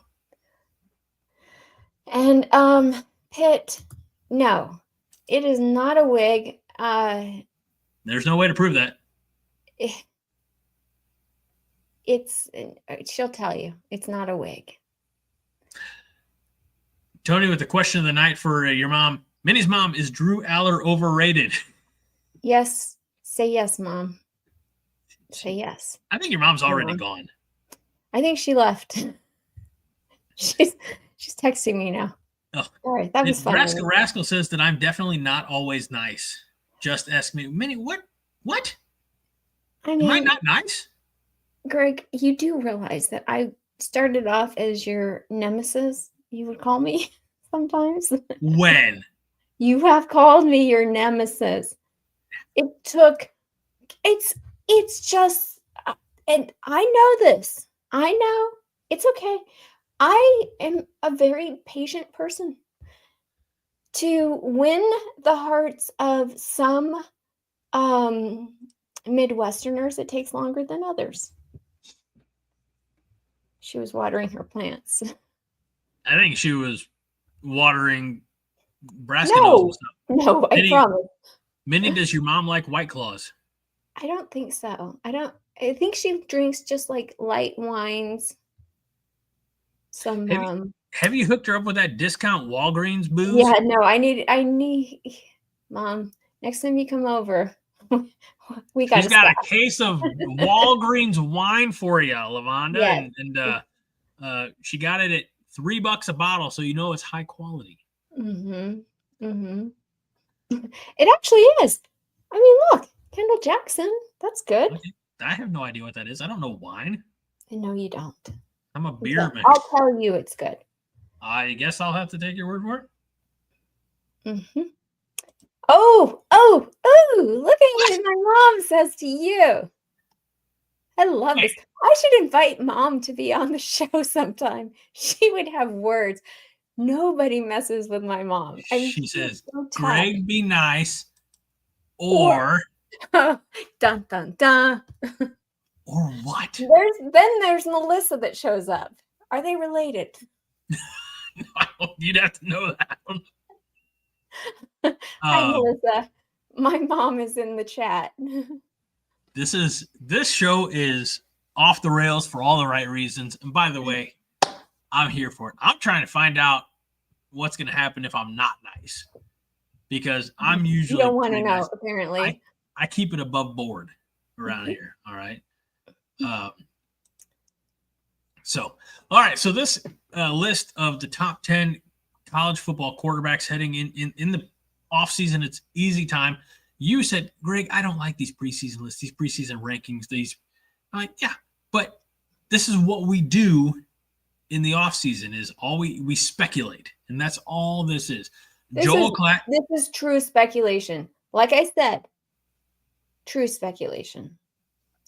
I would have to say that at the end of the year, I don't know if and this is not me, like I'm not, this is not an anti-Dylan message that I'm putting out there. I don't want you yelling at me, Minnie. I definitely don't want you yelling at me, Lavonda. But I would say that at the end of the season, I don't know if Dylan's going to be in the top 10 quarterbacks, but I know that he'll be ahead of some of the quarterbacks that are on this list. Is that fair? For sure. And okay. No, the first part I don't agree with. I do believe Dylan will be at the top 10 because you have to have everything around him in order for him to succeed. All the right pieces. We have done that. We have totally done that. And that's what I was talking about yesterday with Pigskin Petey. Pigskin Petey! I know, right? He had no idea. And it's kind of like a well-kept secret. We want to keep it that way so nobody is expecting Nebraska to be as good as we're going to be. You know, sometimes I get a little uncomfortable when you start whispering like that. But it is. It's like a secret. It's like a secret. It is. Sorry. I'm a little too close for comfort. I know. Well, I just wonder what Lavonda's thinking. Like, she is whispering. What is going on over there? I'm going to have to come down here. She knows how I am. Geez. Anyone knows it's my mom. That's true. Nobody knows you quite like your mom. It's true. By the way, if you ever want to feel old, Raji asked, who is Wink Martindale? To which Josh says, damn it, Raji, be older. Like, that's something he can control. He's 23 years old, for crying out loud. I'm just going to leave the show permanently. Why? And I'm going to hand the reins to Kaylee, because Kaylee, I think, is a lot smarter than I am. I think we both should. Kaylee's smarter than both of us put together. Kaylee says Dylan has a sub 60% completion percentage on 3rd and 4th down situations, 5 touchdowns to 7 interceptions. He also has a sub 62% completion percentage in 4th quarter with 1 touchdown to 4 interception ratio. Not great outside of 1st and 2nd down. Question, Kaylee? Kaylee's bringing the receipts. A true freshman. Without knowing that he's a 5-star, wouldn't you be impressed by that? Well, she says if he fixes those stats as a sophomore, he's golden. I think you have to put it in context. This is what I want. Sometime this offseason, we have to figure out how to have like a group party, because Josh is over here at, providing context as well, saying he was also working with receivers who couldn't get open downfield or beat man coverage. And so it's Melissa bringing facts. He's got better wide receivers this year. Better. We had to scramble and get what we got. And don't forget our wide receivers coach and our offensive coordinator. I mean, we were so limited last year. Good job, Melissa. Kaylee says to Josh, they somehow got the job done in the first 2 downs and first 3 quarters. and wait a minute, I don't believe this for a second. Raji says I'm 33, almost 34. Well, then put up a current photo, because the photo that you have here, you look 23, almost 24. That's what guys do. Punk kid. What do you mean that's what guys do? You know that the whole term catfishing originated from, you know what? I don't have time to get into that. I don't even know what catfishing is, but I do know Even my husband, Diamond Dave, I've been telling him for years, why do you have a picture on your Facebook profile of when you were 30? It's like twice the age now. And I've shamed him into changing his profile picture. I don't get it. Why do guys do that? I don't know. My profile pictures of my kids. Or that. They do that because they're afraid to show their face. And bald spots. I'm not afraid to show my face. Anybody wants to see my face, it's right here live with you good people every Thursday night, 9 o'clock Central on YouTube, Facebook, and of course, X. Gotta get it in. Back on top. Whoop, shit. What? Dateline on line 3. Hello. Greg, do we need this up still? We've already looked. It's disgusting. I don't want to look at it anymore. I just think it's funny because I knew as soon as you saw this, you were going to hate it. I don't get it. I don't get it. I don't understand Carson. I guess the only reason Carson Beck is so low is because he's going to be coming off of surgery, right? And the injury that he suffered in the semifinal. First half of the semifinals. So I don't know. Arch Manning, he's in there by, I think, name and association alone. That's Drew Aller, again, Penn State was a force last year. How was John Mateer? How was he last season? I'm so glad you asked that question, Minnie. Yeah, I want to know. So John Mateer, Oklahoma quarterback last year, was at Washington State. 224 for 347 for a completion percentage of 64.6, 3,100 plus yards. Yes. You said 64? 64.6 compared to Dylan's 67.1. There you go. But right there. But he threw for about 300 more yards, 3,100 yards. He also threw 29 touchdowns compared to 7 interceptions, compared to Dylan's 13 touchdowns and 11 interceptions. He finished with a quarterback rating of 164.1. And he went from Washington State to Oklahoma. The only time I'm going to see a comment from Diamond Dave is when he's defending himself. I feel bad. He says, ouch, I never changed my Facebook pic. Not like I started with 120 years old. I just never changed it. Sure. All right. I apologize for calling you out. And Kaylee says, in regards to Dylan, I think he has a better offensive coordinator this year that should make a huge difference. And we all agree. I mean, I know, Minnie, you had a lot of positive things to say about Dana Holgorsen when you were on the Pigskin PD podcast.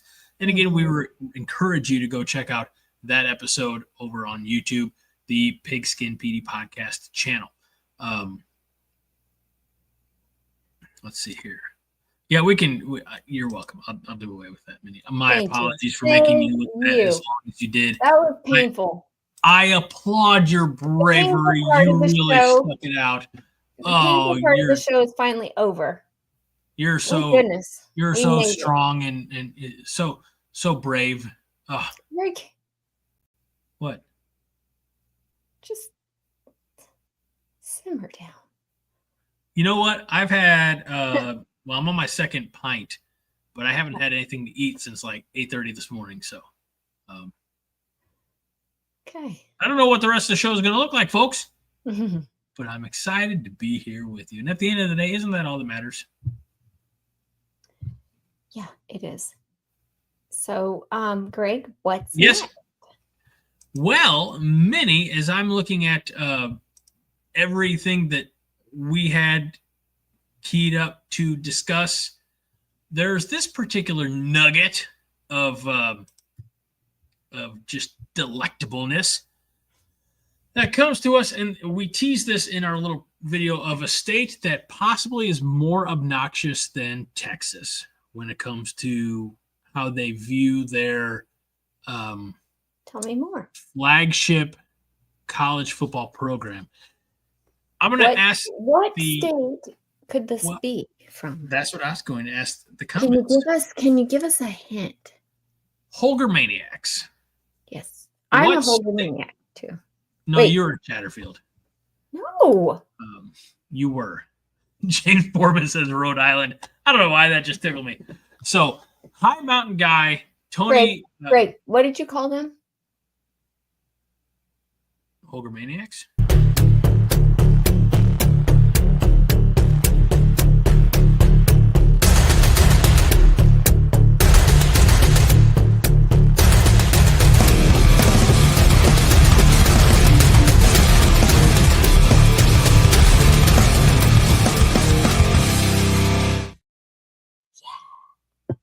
Wonderful. I like that we're remembering our elements since we forgot our intro.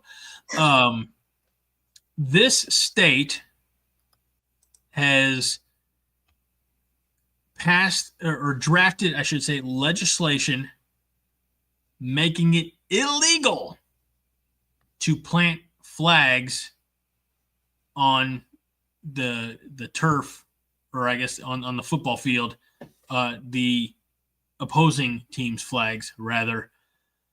And they also have drafted in this bill, it will fine Fox Sports $10 million if they schedule their home team against a particular school on a noon kickoff. It has to be Ohio. Fred, you're right. Owen Walker said Ohio. Raji said Ohio. I know Tony said Ohio, and High Mountain Guy said Ohio. So lawmakers need to stay out of college football. I don't disagree. Let me read this to you. Can I say something? Yes. When I went to the Ohio State game against Nebraska, there on campus, I was sitting there and I'm looking around and I see at the top of the stadium all of these flags, like every other one is still there. They have a Wyoming Cowboys flag flying in the breeze there. And I'm like, why would they have a Wyoming's Cowboys flag there? So I take a picture of it and I send it to my brother who lives in Wyoming, who's also a Cowboys fan. And I'm like, what is the deal here? No, he doesn't know. Then I asked Mark Rogers from the Voice of College Football college show, whatever that is called. I forget the name. But he's an Ohio State fan. And I asked him, why is this? Oh, I forget I asked him, why is this Wyoming flag at Ohio State? And he goes, I have no idea. Nobody knows. So if they're so concerned about the flags that are planted on the field, why aren't they concerned about the flags that are on their stadium at the very top? Well, it's a matter of respect, right? Huh? It's a matter of respect, or the perceived disrespect. Look, I love it. Even though I'm not an Oklahoma fan, even though I'm not a Baker Mayfield fan, when Oklahoma beat Ohio State and he ran to the 50 and he planted the OU flag in the middle of the O, like, pardon me, Pop, because I find Ohio State to be one of the most obnoxious fan bases in college sports, right? My hierarchy, and I've said this before on record, and I'll say it again. If Notre Dame's playing Michigan, I pull for Notre Dame. If Michigan's playing Ohio State, I pull for Michigan. And I think a lot of that has to do with, I know more Ohio State fans than Michigan fans, and I know that they're more obnoxious. Like, it's just for me, it's just a question.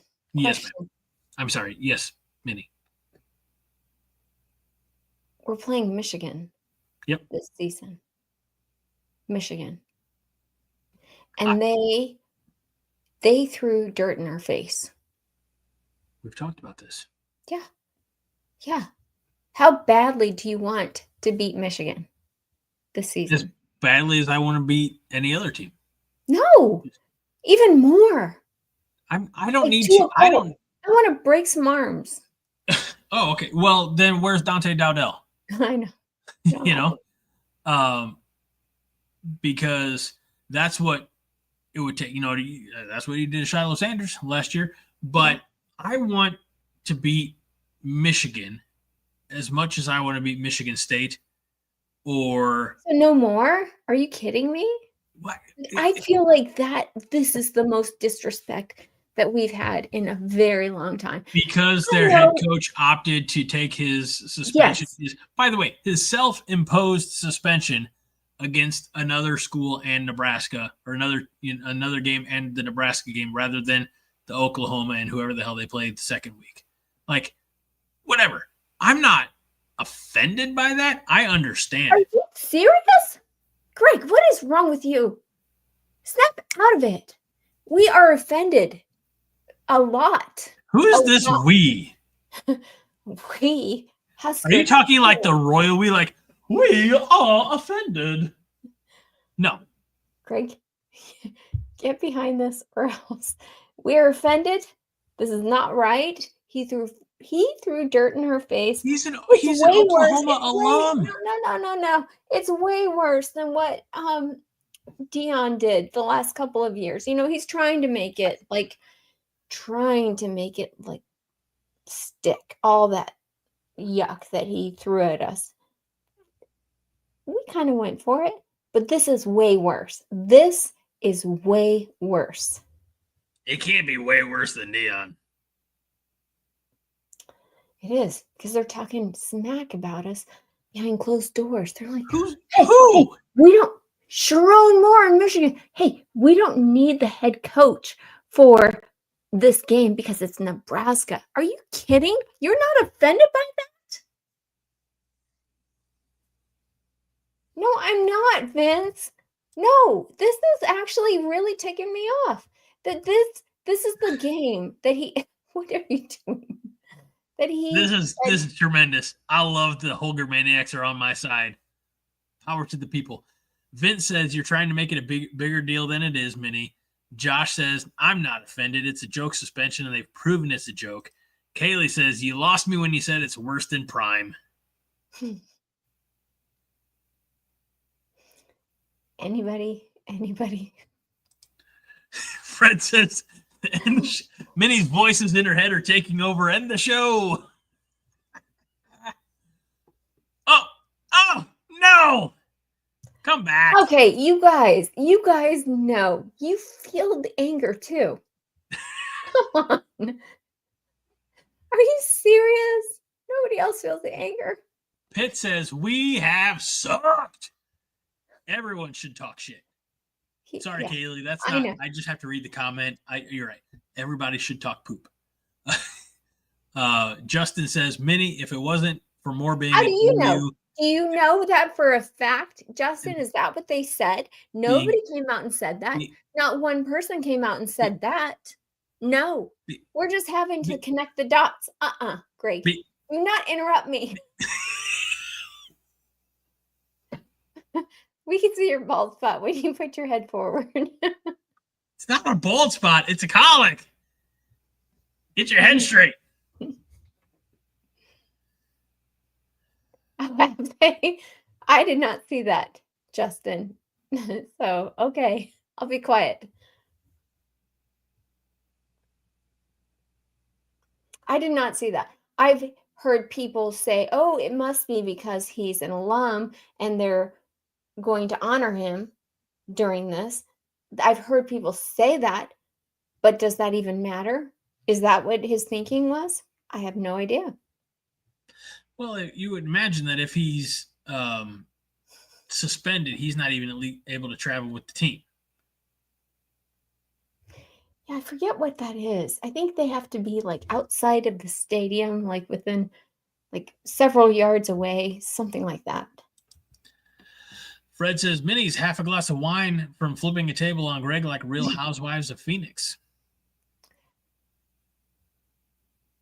You know, do you know what that is in reference Walgreens to? Minnie is easily offended. No, you guys, I'm not. I do take it offensively. Number one, I hate Michigan. And I act like I don't outside of here. When you see me outside of here, I act like we're all friends. We're not. Michigan is like the bottom of the barrel to me. And the fact that their head coach made that decision, even worse. That's it.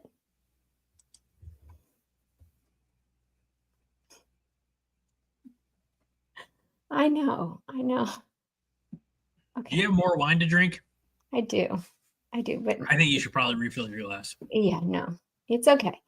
So, shall we change subjects? I know you have another subject here. No, you're talking about how he has to stay away from the stadium, right? Josh says, I think that's for pedophiles. That's so many yards away.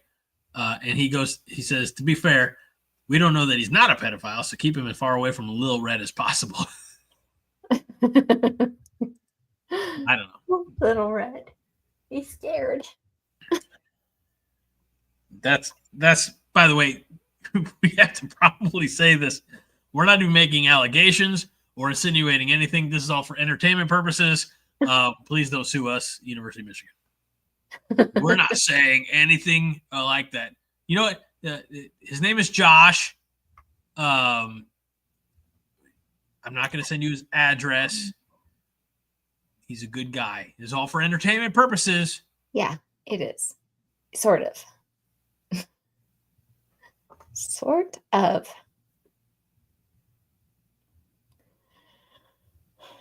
Josh, you probably want to stop while you're ahead. Just saying.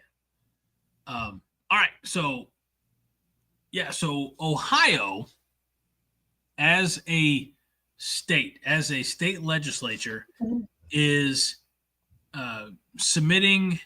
Let me make sure I phrase this right. So that they don't stick a flag in the field. They don't want to be upset. They don't want to be offended. Apparently, it must have offended somebody for them to do this. Of course, yeah. Who got offended? This is what I want to know. Alum. So this is Legislative Service Commission. This is the 136th General Assembly of the regular session. I don't have. Here we go. To enact Section 3345.89 of the revised code with respect to the start time of college football games, as used in the section, State University has the same meaning as in Section 3345-011 of the revised code, except as provided in Division C of this section. No college football games played in this state shall commence prior to 3:30 p.m. on the day of the competition when both of the following circumstances apply. One competing team is the football team of a state university. Both competing teams are ranked among the top 10 teams in the Associated Press poll or its successor of the National Collegiate Athletics Association's football poll subdivision or its successor. This thing goes on. Division of this section does not apply if an earlier start time of a college football game between two teams is a college football tradition. For this purpose, a college football tradition is a start time of a game between the teams of two institutions whose football teams have competed against each other at least 50 times, and the start time has been the same for at least 95%. The state of Ohio, Kaylee, I apologize. The state of Ohio has lost its fucking minds. Read this from Josh. Read this from Josh. No, you read it. You read it. He's your friend. Gosh. Fine, I'll read it. Horns down and planting a flag seem a lot like protected speech under the First Amendment to me. Grow some thicker skin. Yes. And Haley, I apologize. Fuck off. Well, it's true. This Ohio legislation makes horns down look like nothing. We can't play certain teams at certain times. And by the way, don't plant your flag after you've beaten us on our home field because we're going to be sad. We are friends, Josh. I didn't mean it like that. No, I meant you read his comment because you're his best friend. That's what I meant. But we're friends. I didn't even know I was his best friend. Thanks, Josh. Yeah. It's called a bromance. No. Oh, yeah. By the way, Josh, I still haven't tabulated our scores, so at least we got the games in by midnight this time. Highlanders, like, what are they even talking about? I had to walk my dogs. Well, at least you know where your dogs are. Sorry, Pitt. That is so bad. That is so wrong. How could you even say that, Greg? That is horrible. I wasn't thinking. That is the worst thing I've ever heard. I'm sorry. I feel so bad. Ever. I am so sorry, Pitt. Oh, gosh. He never found his dogs. You guys. Hi, Highlander. We missed you. And I apologize, Pitt. That was invasive thoughts that manifested. Pitt does say that Minnie is younger than Belichick's girlfriend. Ah, thank you. I'll take that. 24? Yes. And Roger says I crossed the line. I feel like you did too. Said it was a solid I was like, oh Lord, this could be like real fighting words. Like, I better step aside because I don't know what's going to happen. Kaylee says both, I do appreciate I've become the moral authority here. And then, wow, I just said that. She said I was typing something and then stopping. Yeah. That is shocking. I feel bad. I really do feel bad. Don't let the smile on my face fool you. I feel really bad about what I said. You know, Pitt, Diamond Dave has a birthday this weekend. Shout out to Diamond Dave. He's officially going to be 1 year older. How old is he going to be? I'm not doing the math on that. I don't know. It's hard to do the math. I don't think you're allowed to say. I think he'd probably he'd come after me if I told you guys how old he is. Here's what I know. He's 30. Here's what I know for a fact. He's somewhere between the age of 30 and 90. He is. So, yes, and doesn't look a day over 40. He's aged really well. He has. It's not fair. Yeah. Bet you don't give him shit about his bald spot. He doesn't have one, Greg. He doesn't have one. It's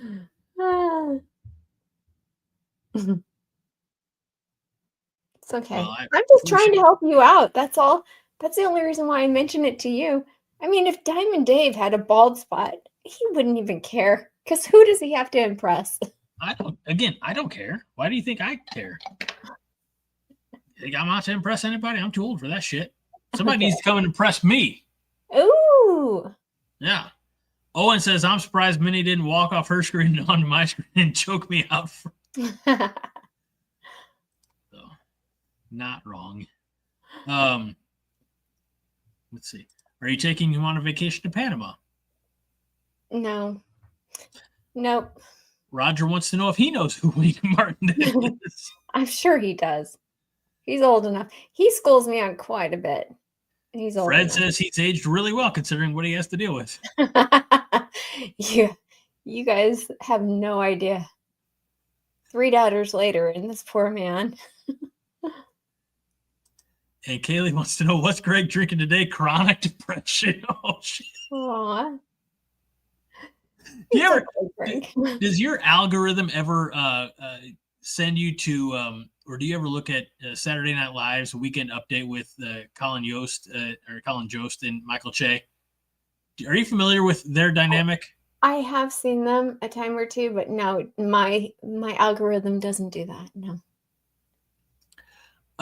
So the great thing about it is they write jokes for each other and read them for the first time live on the show. And that's kind of sometimes how I feel reading these comments. So yeah, my chronic depression, that's about where I'm at.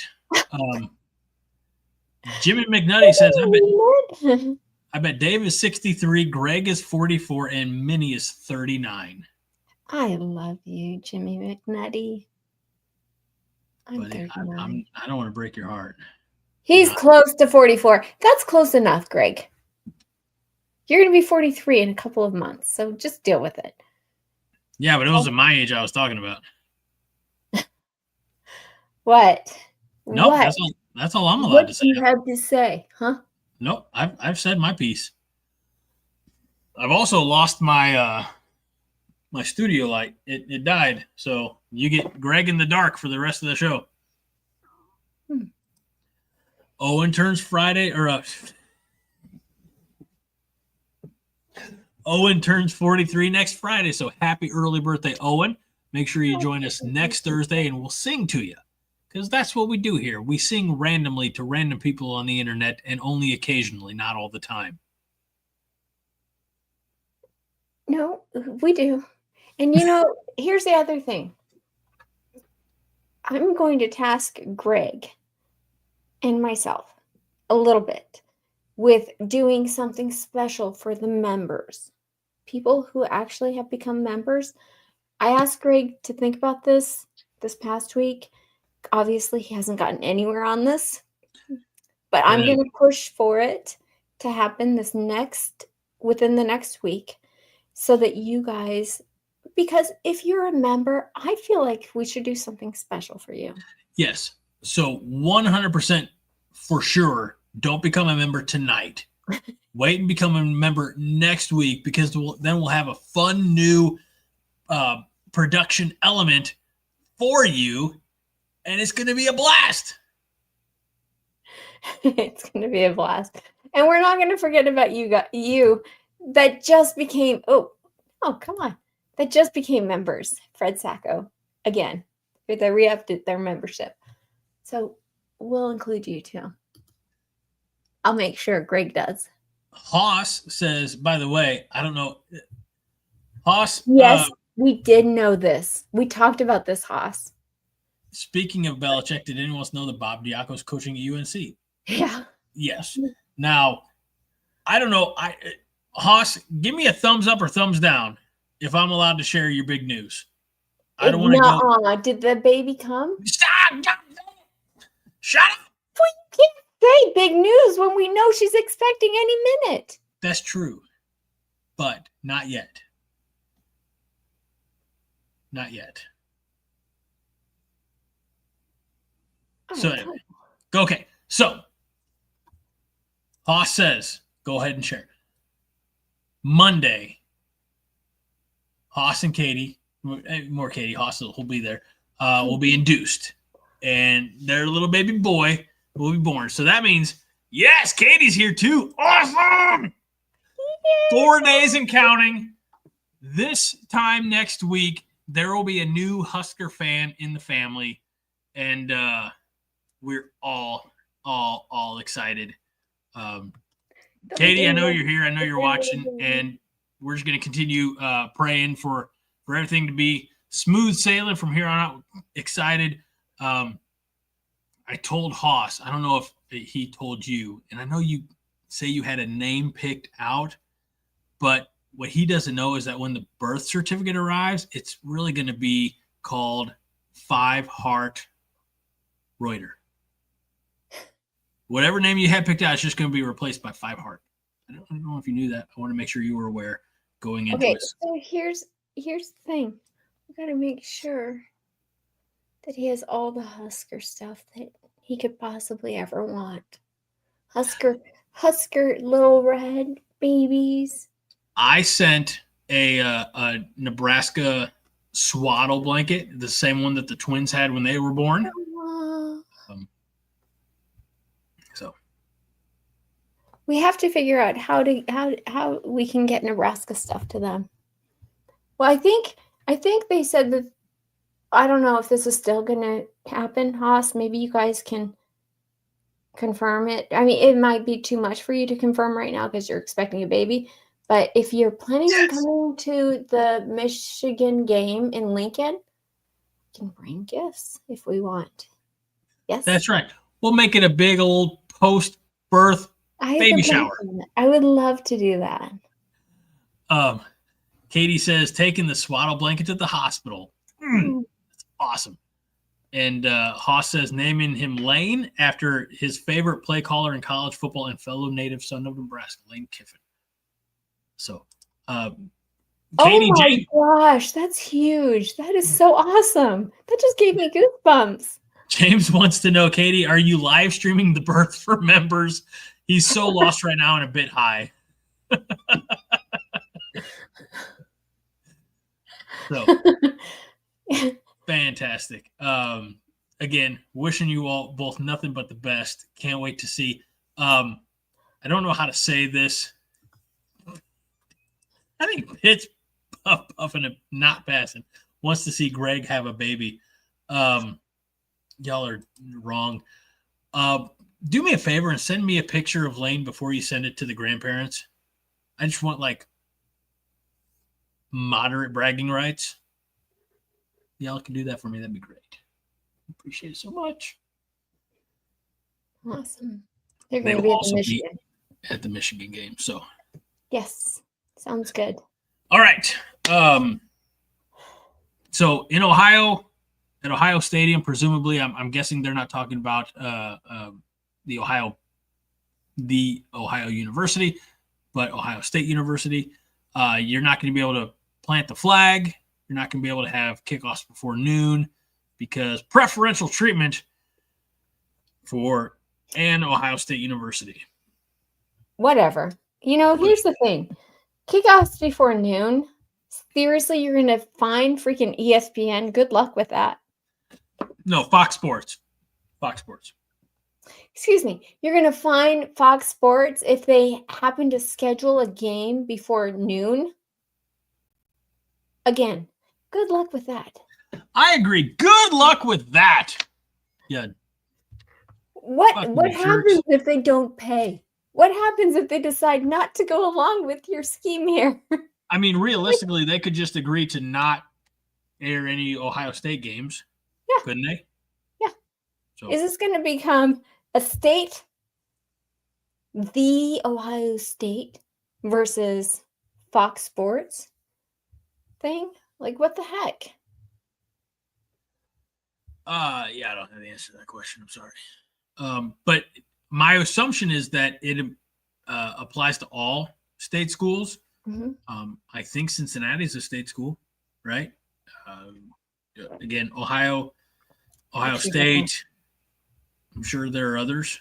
Akron, right? I mean, we're going to be playing Akron in Lincoln, but Toledo. Anyway, it's all unnecessary and this bravado because they have fragile egos in Ohio, and God forbid another team beat them on their home field and plant the flag in a show of dominance. I think the legislators are overcompensating for their itty bitty teeny weeny little. Don't say it. Okay, Haas is in the comment section, and I think him and Every Game Jake went to the Ohio State game last season as well. I personally found the Ohio State fans very accommodating to Nebraska fans. They were welcoming us with open arms. Why? It's more of a slap in the face because they don't view us as real opponents. You're right, Craig. Fred says the Ohio thing is just saber rattling like Greg pretending to stand up to Minnie. Yep. And Haas says that Ohio State fans all look like Hulk Hogan, male and female alike.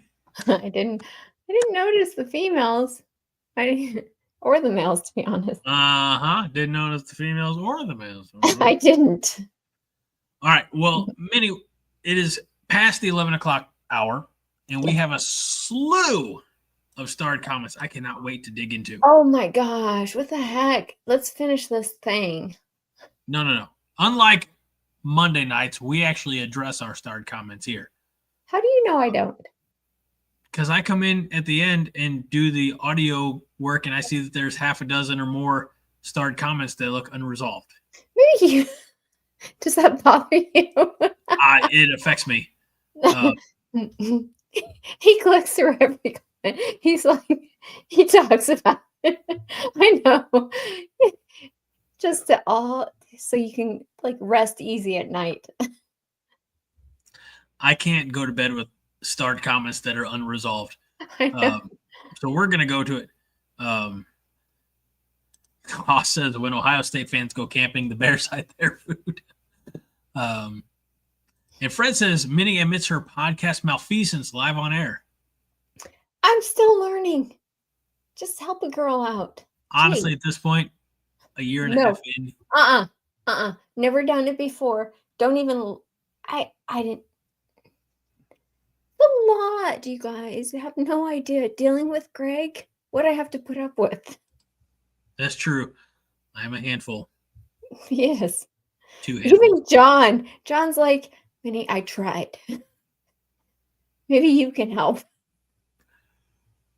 All right. So 2 hours ago, Tony says, what was Matt Rule saying about bad teams and NIL? And Justin had the answer to that question. Yeah. As Justin says, he says desperate teams set the market. So the teams who are desperate to win today are going to pay more for the top level talent that's available in the transfer portal. Yep. They set the market. So, in other words, Miami has been setting the market down there because they are just writing checks left and right. They are very desperate to fill positions. I do like their coach, though.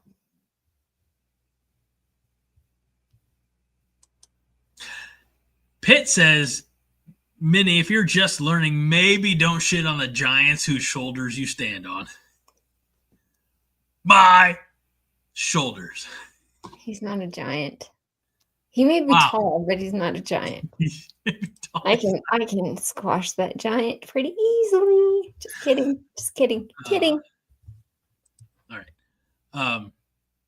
We talked about the new playoff format a little bit. Tony, do we like it? I guess we didn't express our opinions on it. You seem to like it. You seem to be in favor of just. I love it. I love it. This is what they should be doing. Absolutely. I'll be honest with you. Until Nebraska gets there, I'm kind of indifferent about it. But the reason I say that is in this situation, the rich are just going to get richer, and the conference champions because there's still not other guidelines in place. Yeah. Yeah. Okay. Fair point. Never Mind Me says, let's talk about the haters who had every SEC baseball stream copyrighted today. Assholes on YouTube. Let's not. I don't know. I don't follow SEC baseball. I'm assuming Nebraska baseball won. I hope Nebraska baseball won today. I don't know. I know they needed to win 4 in a row to have a chance at making it to the baseball regionals. I think we did. We did. We beat. We held out to the very end in the last game I was paying attention to. The first one out of 4. So. Yes, we did win today, courtesy of an article from our very own beloved Todd, who said, we got the win, and first pitch is set now for 11 a.m. Pacific time for whatever reason tomorrow. So it's going to be Nebraska and I believe USC. I wonder, are they playing in USC? I don't know. I'm trying to figure some things out in life. Okay. I don't know anything anymore. I think Todd's just enjoying covering, but my computer's being slow, and now I can't get back to the StreamYard. Okay. So, I'll go ahead and hit me with another delightful. You got it. Fred Sacco says someone just punched Greg in the dick just so he can remember how to feel. Joke's on you. I always wear a cup. Gosh, I'm so sorry. I read that. I did. You are not sorry you read that. You picked that one out specifically. It was the next one. It was the next one. I never in a million years thought I would ever say that. Sorry. Let's see. Oh, we're gonna have some fun. Don't be mad at me. I'm sorry. I am sorry. Hey, I'm not mad. It's there. I'm not mad. Okay. Does this look like the face of someone who's mad? Maybe a little. Oh, we were talking about, yes, the renovations at Memorial Stadium. Yeah. Roger Moore wants to know, do they highlight sliding markers every 9 yards? Oh my God. Drop it. Jeez. Why is that a continuing question, Minnie? Why is that a concern moving forward into the new year, into the new season? It isn't. It is not a concern. We've addressed it. We're fine. We have? Forward. Yes, Greg, we have. Stop. We're fine. Okay. Yeah, we're okay. No. Nebraska Strong says, I like James' idea. Throw ball here in the end zones for Dylan. Now, this is all fun and games. I want to remind people of a sweet, sweet idea I had. I still have to figure out how to, who to forward this along to in the athletic department. I think this needs to be official Nebraska licensed merchandise. This awesome welcome mat. Who doesn't want this welcome mat? A show of hands. Who doesn't?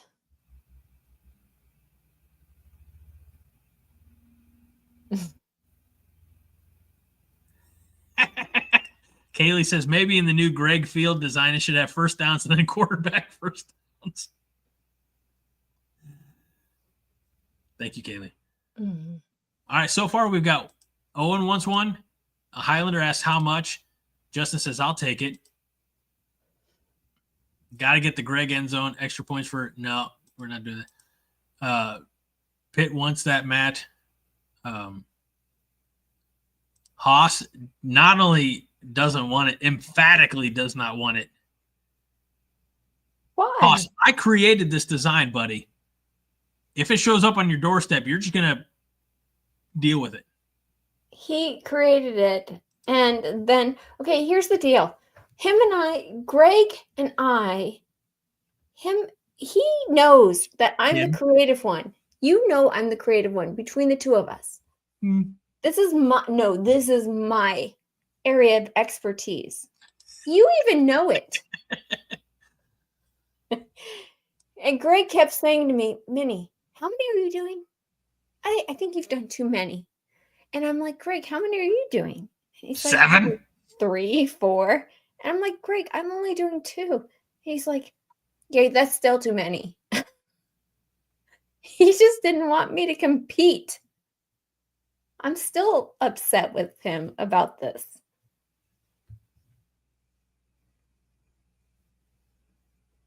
I think it's true. You know it's true. You kept saying, no, Minnie, you're doing too many. And I'm like, Greg. High Mountain Guy says, win games first, get creative marketing and uniforms, etc. second. Again, they don't even have to, they just have to pay me for my idea. I'll take the payday all day long. And I'll set the bar really low. Kaylee says, I'd be afraid if that just randomly showed up on my doorstep and I didn't know the context, I might feel threatened. Yep. That's what we're doing. We're in the threatening business around here. Yeah. So, all right. Back to our starred comments, of which we still have many, because I keep starting more comments. So about the playoffs, Tony says 16 teams and 26, hopefully, then no buys for anyone. I don't know. I still think you have to incentivize, the top performers to an extent. Why? Why? Why not? Why? Because even in the NFL, Even in the I don't think you have NFL, to. division champions get a bye. I don't think any buys. I think that everyone just plays. Come on. We've been playing for weeks now. We're okay. We can handle this. You know what happens when you get a week off? Players are talking. They're like, oh, maybe I won't play because I might have a chance of going to the NFL. No, just let them play. Let them play. No buys. I like that idea. Justin Rogers says conference champions get a bye. But maybe not if it's the Big 12 champion and they're the 5th ranked team, then they won't get a bye. It's true. So, all right. Let's see. Bruce says, my question is for both of you. Who are your top 12 teams if we're going to have best teams? Well, as it stands right now, you can't say Nebraska 1 through 12, Minnie. But I mean, realistically, it's so hard to say. Like this, I don't know who. I definitely didn't start this question, Minnie. Okay, let's just kind of quickly go through it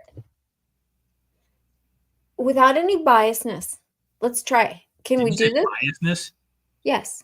Have another drink. That's not a word. I just made it up. It is too. We're using it tonight. No biasness. How much do you have left in your glass? I mean, I still have another drink. Drink it. Okay. No, it's okay. So, without any bias, bias. And my other beers are warm because my fridge went out. Remember?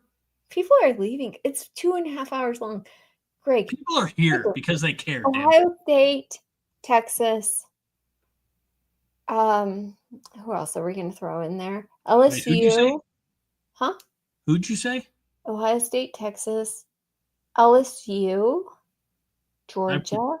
Georgia, Alabama before LSU. Well, Penn State. Off the top of my head. Penn State. Probably figure Oregon. Who? Oregon. Oh. Okay. Oregon, perhaps. There's 6.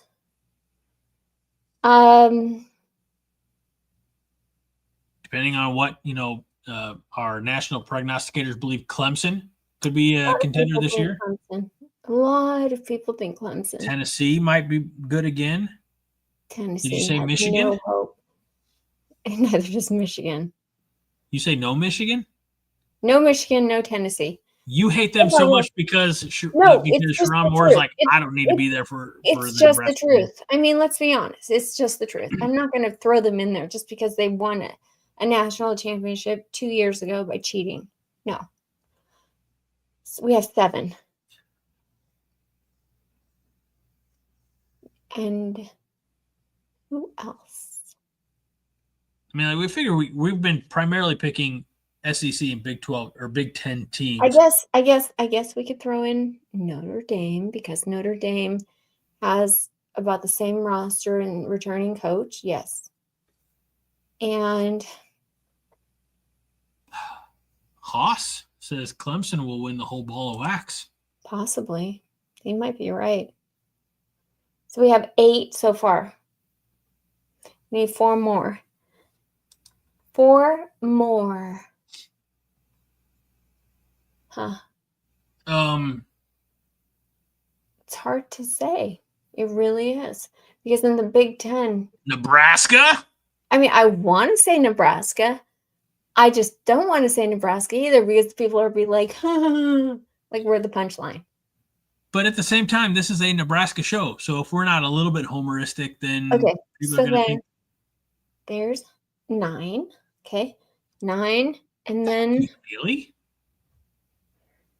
You don't have to like Notre Dame, but it's okay to respect Notre Dame. Yeah, I did. I showed respect. That's enough. And Fred says, Minnie's running out of fingers. Don't show your toes or Pitt will implode. I think you mean explode. Okay, so we need 3 more. Here you go. Haas says 3 ideas. Texas Tech, Miami, USC. I don't know about those. I don't know about any of those. Okay, Texas Tech I'll go along with because I really kind of hope for them. Miami better get it together. I mean, they're paying big bucks for their roster. So you would hope. And USC, nobody even knows what they're doing down there. I mean, they might switch quarterbacks every third game. He's right here. You can't talk about it like that. Who, me? No, Grateful Trojan. The USC fan is right here. So you gotta. Oh. Sorry. All right. Okay. Great question. We'll go with those three. Let's see. Nebraska Strong says October Madness with with top 128 teams in the playoffs. Sounds like what Matt Rule was advocating for, but not really. It was not. It was a joke. I know. Pitt says, wait, hold on, Pitt. If I gotta watch crappy Five Heart Theater, then I'm gonna get a little theatrical too. Damn it! You're not getting Five Heart Theater tonight, so watch your mouth and your attitude and your tone all at once. Yeah, watch it, Pitt, or you're gonna deal with me.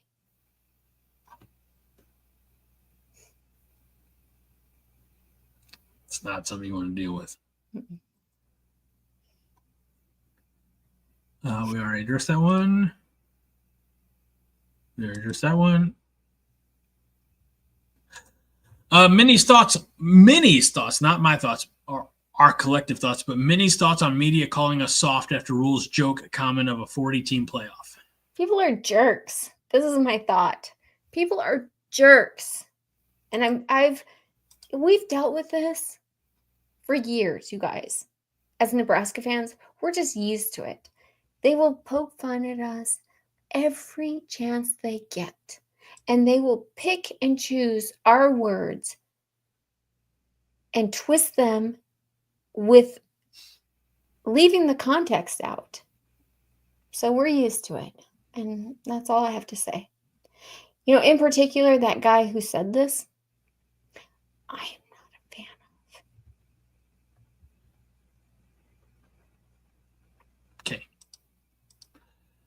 of. Okay. We were talking about Big Ten and SEC, and Tony says 9 conference games for the SEC will begin that exposure. And Orson says, quit being so mean to Greg. I agree. Everybody, quit being so mean to me. It starts with you, Minnie. I think he was talking to my mom. Maybe. You might want to be careful, Orson. I mean, Lavonda left a long time ago. She might have. She will pick it back up, and she will keep notes.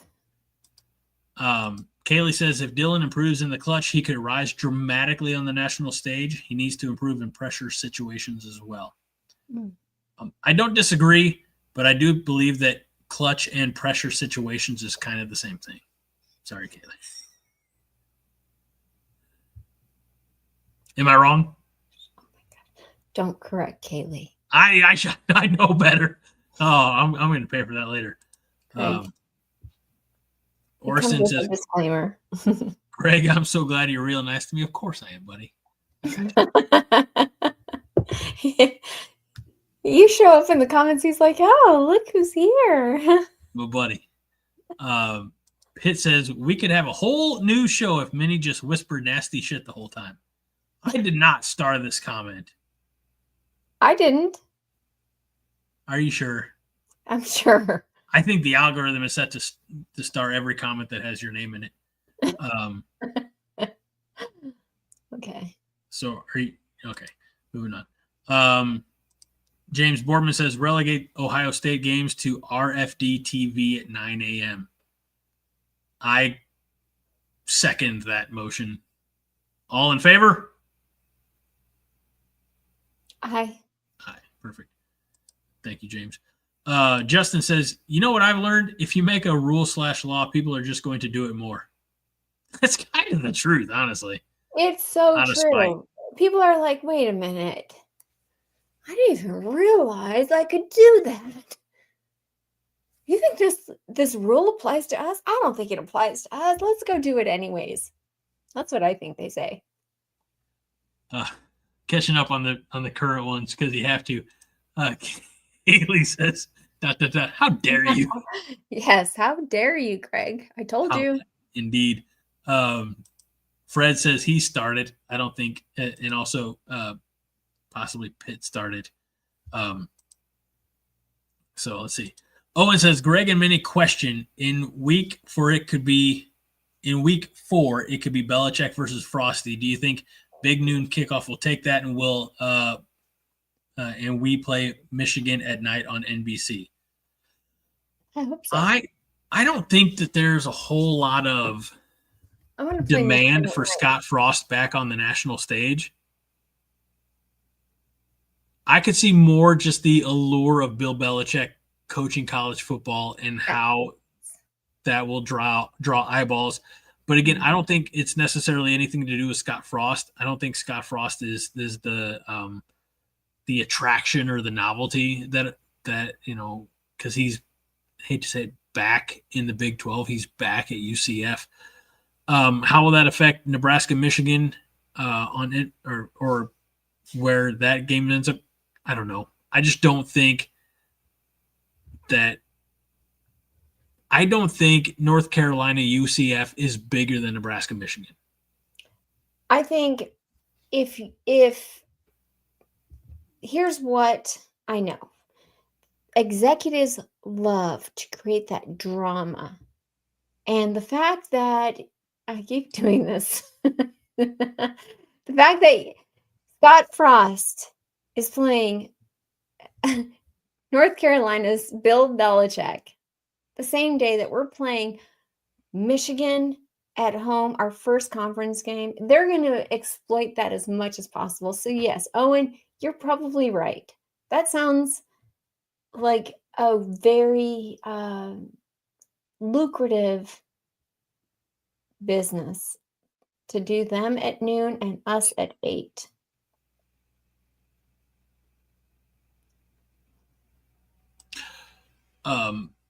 Grateful Trojan, who we'll hear about more in a minute, says, love the bad blood between Michigan and Nebraska going back to 97.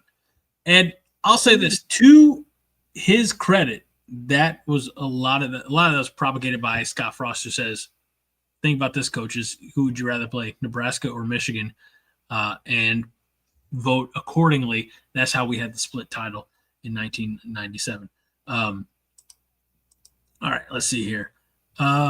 Nebraska Strong says, I think we should make Memorial Stadium a real home field advantage, turn the scoring end zone for our opponent into a sheet of ice.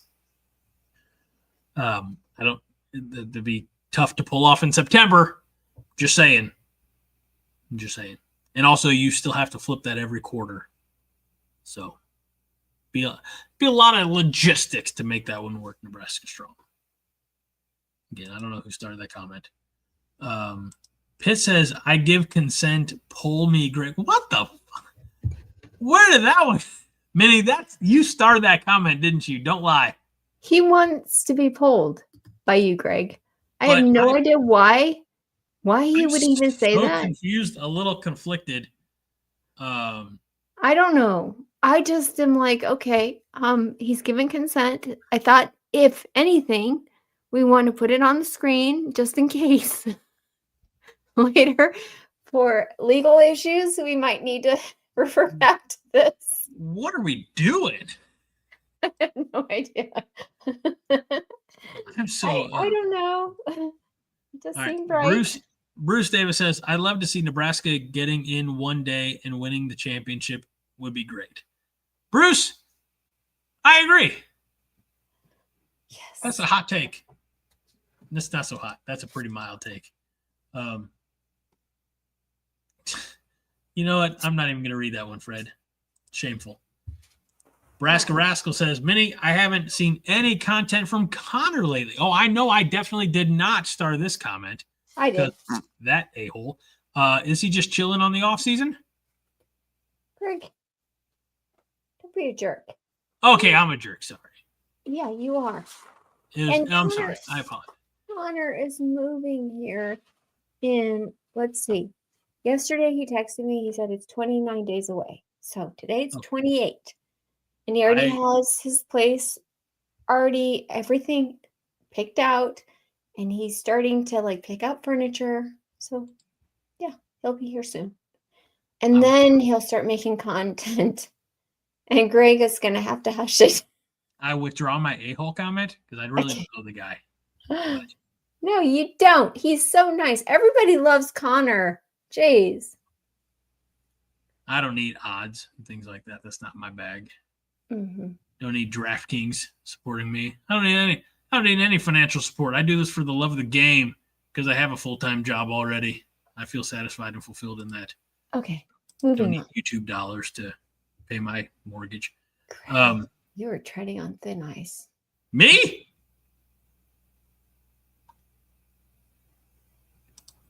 Me? Yeah, you. I don't tread on thin ice. I'm too damn fat. I go right through it. I know. All right.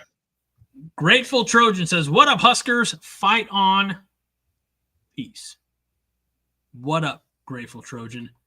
And there was another comment in here that was just here, and then it literally just disappeared. I think somebody's going in and deleting the starred comments. There was another comment about, I think, from Grateful Trojan about having Oklahoma on the schedule or in the near future, and I don't believe we have them on any contracts, home and homes, or anything like that in the near future. So I apologize, Grateful Trojan. There were more comments from you. They got deleted by another person with administrative authority. That's not me. I don't know who that would be. Do you, Minnie? Mm-mm. Liar. Oh, what do we? Haley says, the legendary 3-hour show. It is almost here. You've been threatening for a long time. Pitt wants to know when I start my new show, Greg. I don't have time for another new show. I was going to say, you have a new show, and then I was like, oh, yeah, the one with Haas. The one with Haas with a new baby. When is that really going to happen? Actually, so I talked to Haas about that, and he's like, yeah, we might have to table that idea with the new baby and everything coming. It's so hard when you have a newborn baby. I'm not. It's just hard. Big Red over analysis is probably tabled. We'll still do. You could do it with every game, Jake. Or no, he had a baby too. Yes. So forget it. You have nobody. So it's just me. That's fine. You could do it just Greg. That's what it's going to be. It's Coordination Presents Just Greg. And no, not Little Red. All right, we're going to be wrapping this up soon because the bladder is expanding. Yes, Kaylee says, I asked this a while ago for both of you, but in curiosity, and I apologize, Kaylee, I don't remember seeing this comment. Where would you love to travel as far as a different country for a Husker game? Oh, that's a great question. As a different country? Oh, wouldn't it be fun to go to Australia? No. Yeah. And I'll tell you why. Why? I've seen enough nature documentaries to know that almost every living creature in Australia that's not a human wants to kill you or could kill you.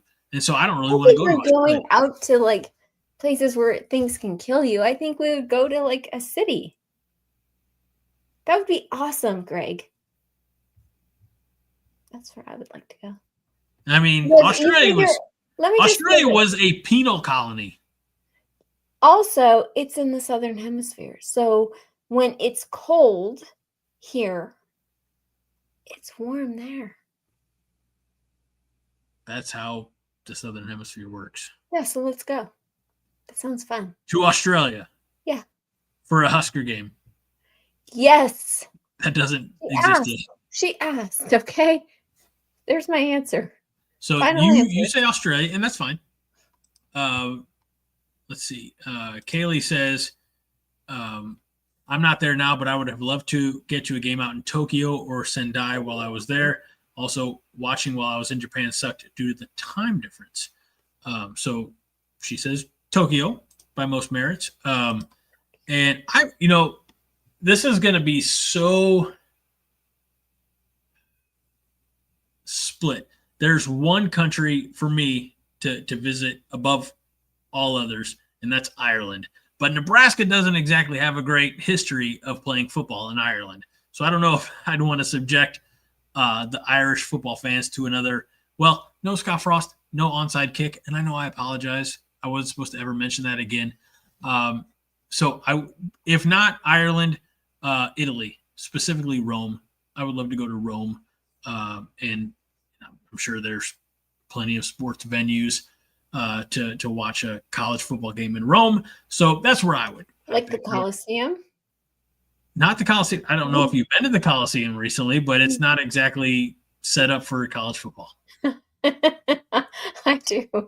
I'm aware. But we could give them plenty of notice. Highlander Gun says Thermopylae. That's a take. It's my understanding it's more of a narrow passageway than a stadium, but Fred would go to a game in Italy. He knows a guy because I know a guy. I know a guy. He makes spaghetti. Pitt says Corfu, Greece, if I'm pronouncing that right, and I may or may not be. Pitt also says that Minnie's bald. That's why she wears the wig. I wish I was. That would be great. Pitt also says nobody dies in cities, right? Talking about Australia. And JF Benoa says, Minnie, what does your hair look like pulled up? Seriously. I probably wouldn't. Something I should not do.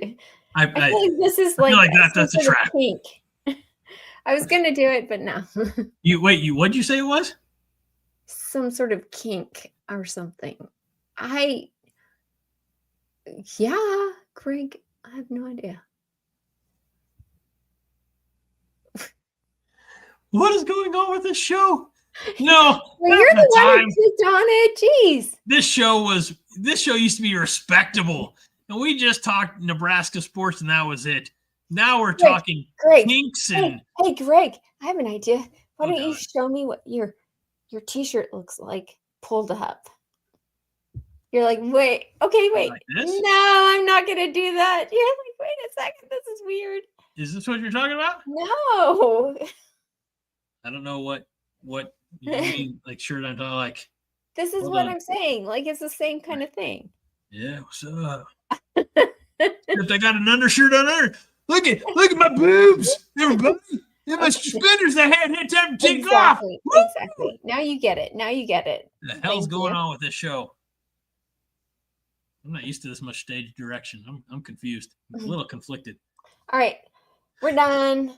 It's been 2 hours and 42 minutes, and we got to say goodnight. High Mountain Guy said it's off the rails. Yeah, we are here. So, all right. We did not have the opportunity to bring you tonight's opening thing like we normally would, but we will make sure that we get you the exit theme. We appreciate all of you for joining us here tonight. Look, almost 3 hours.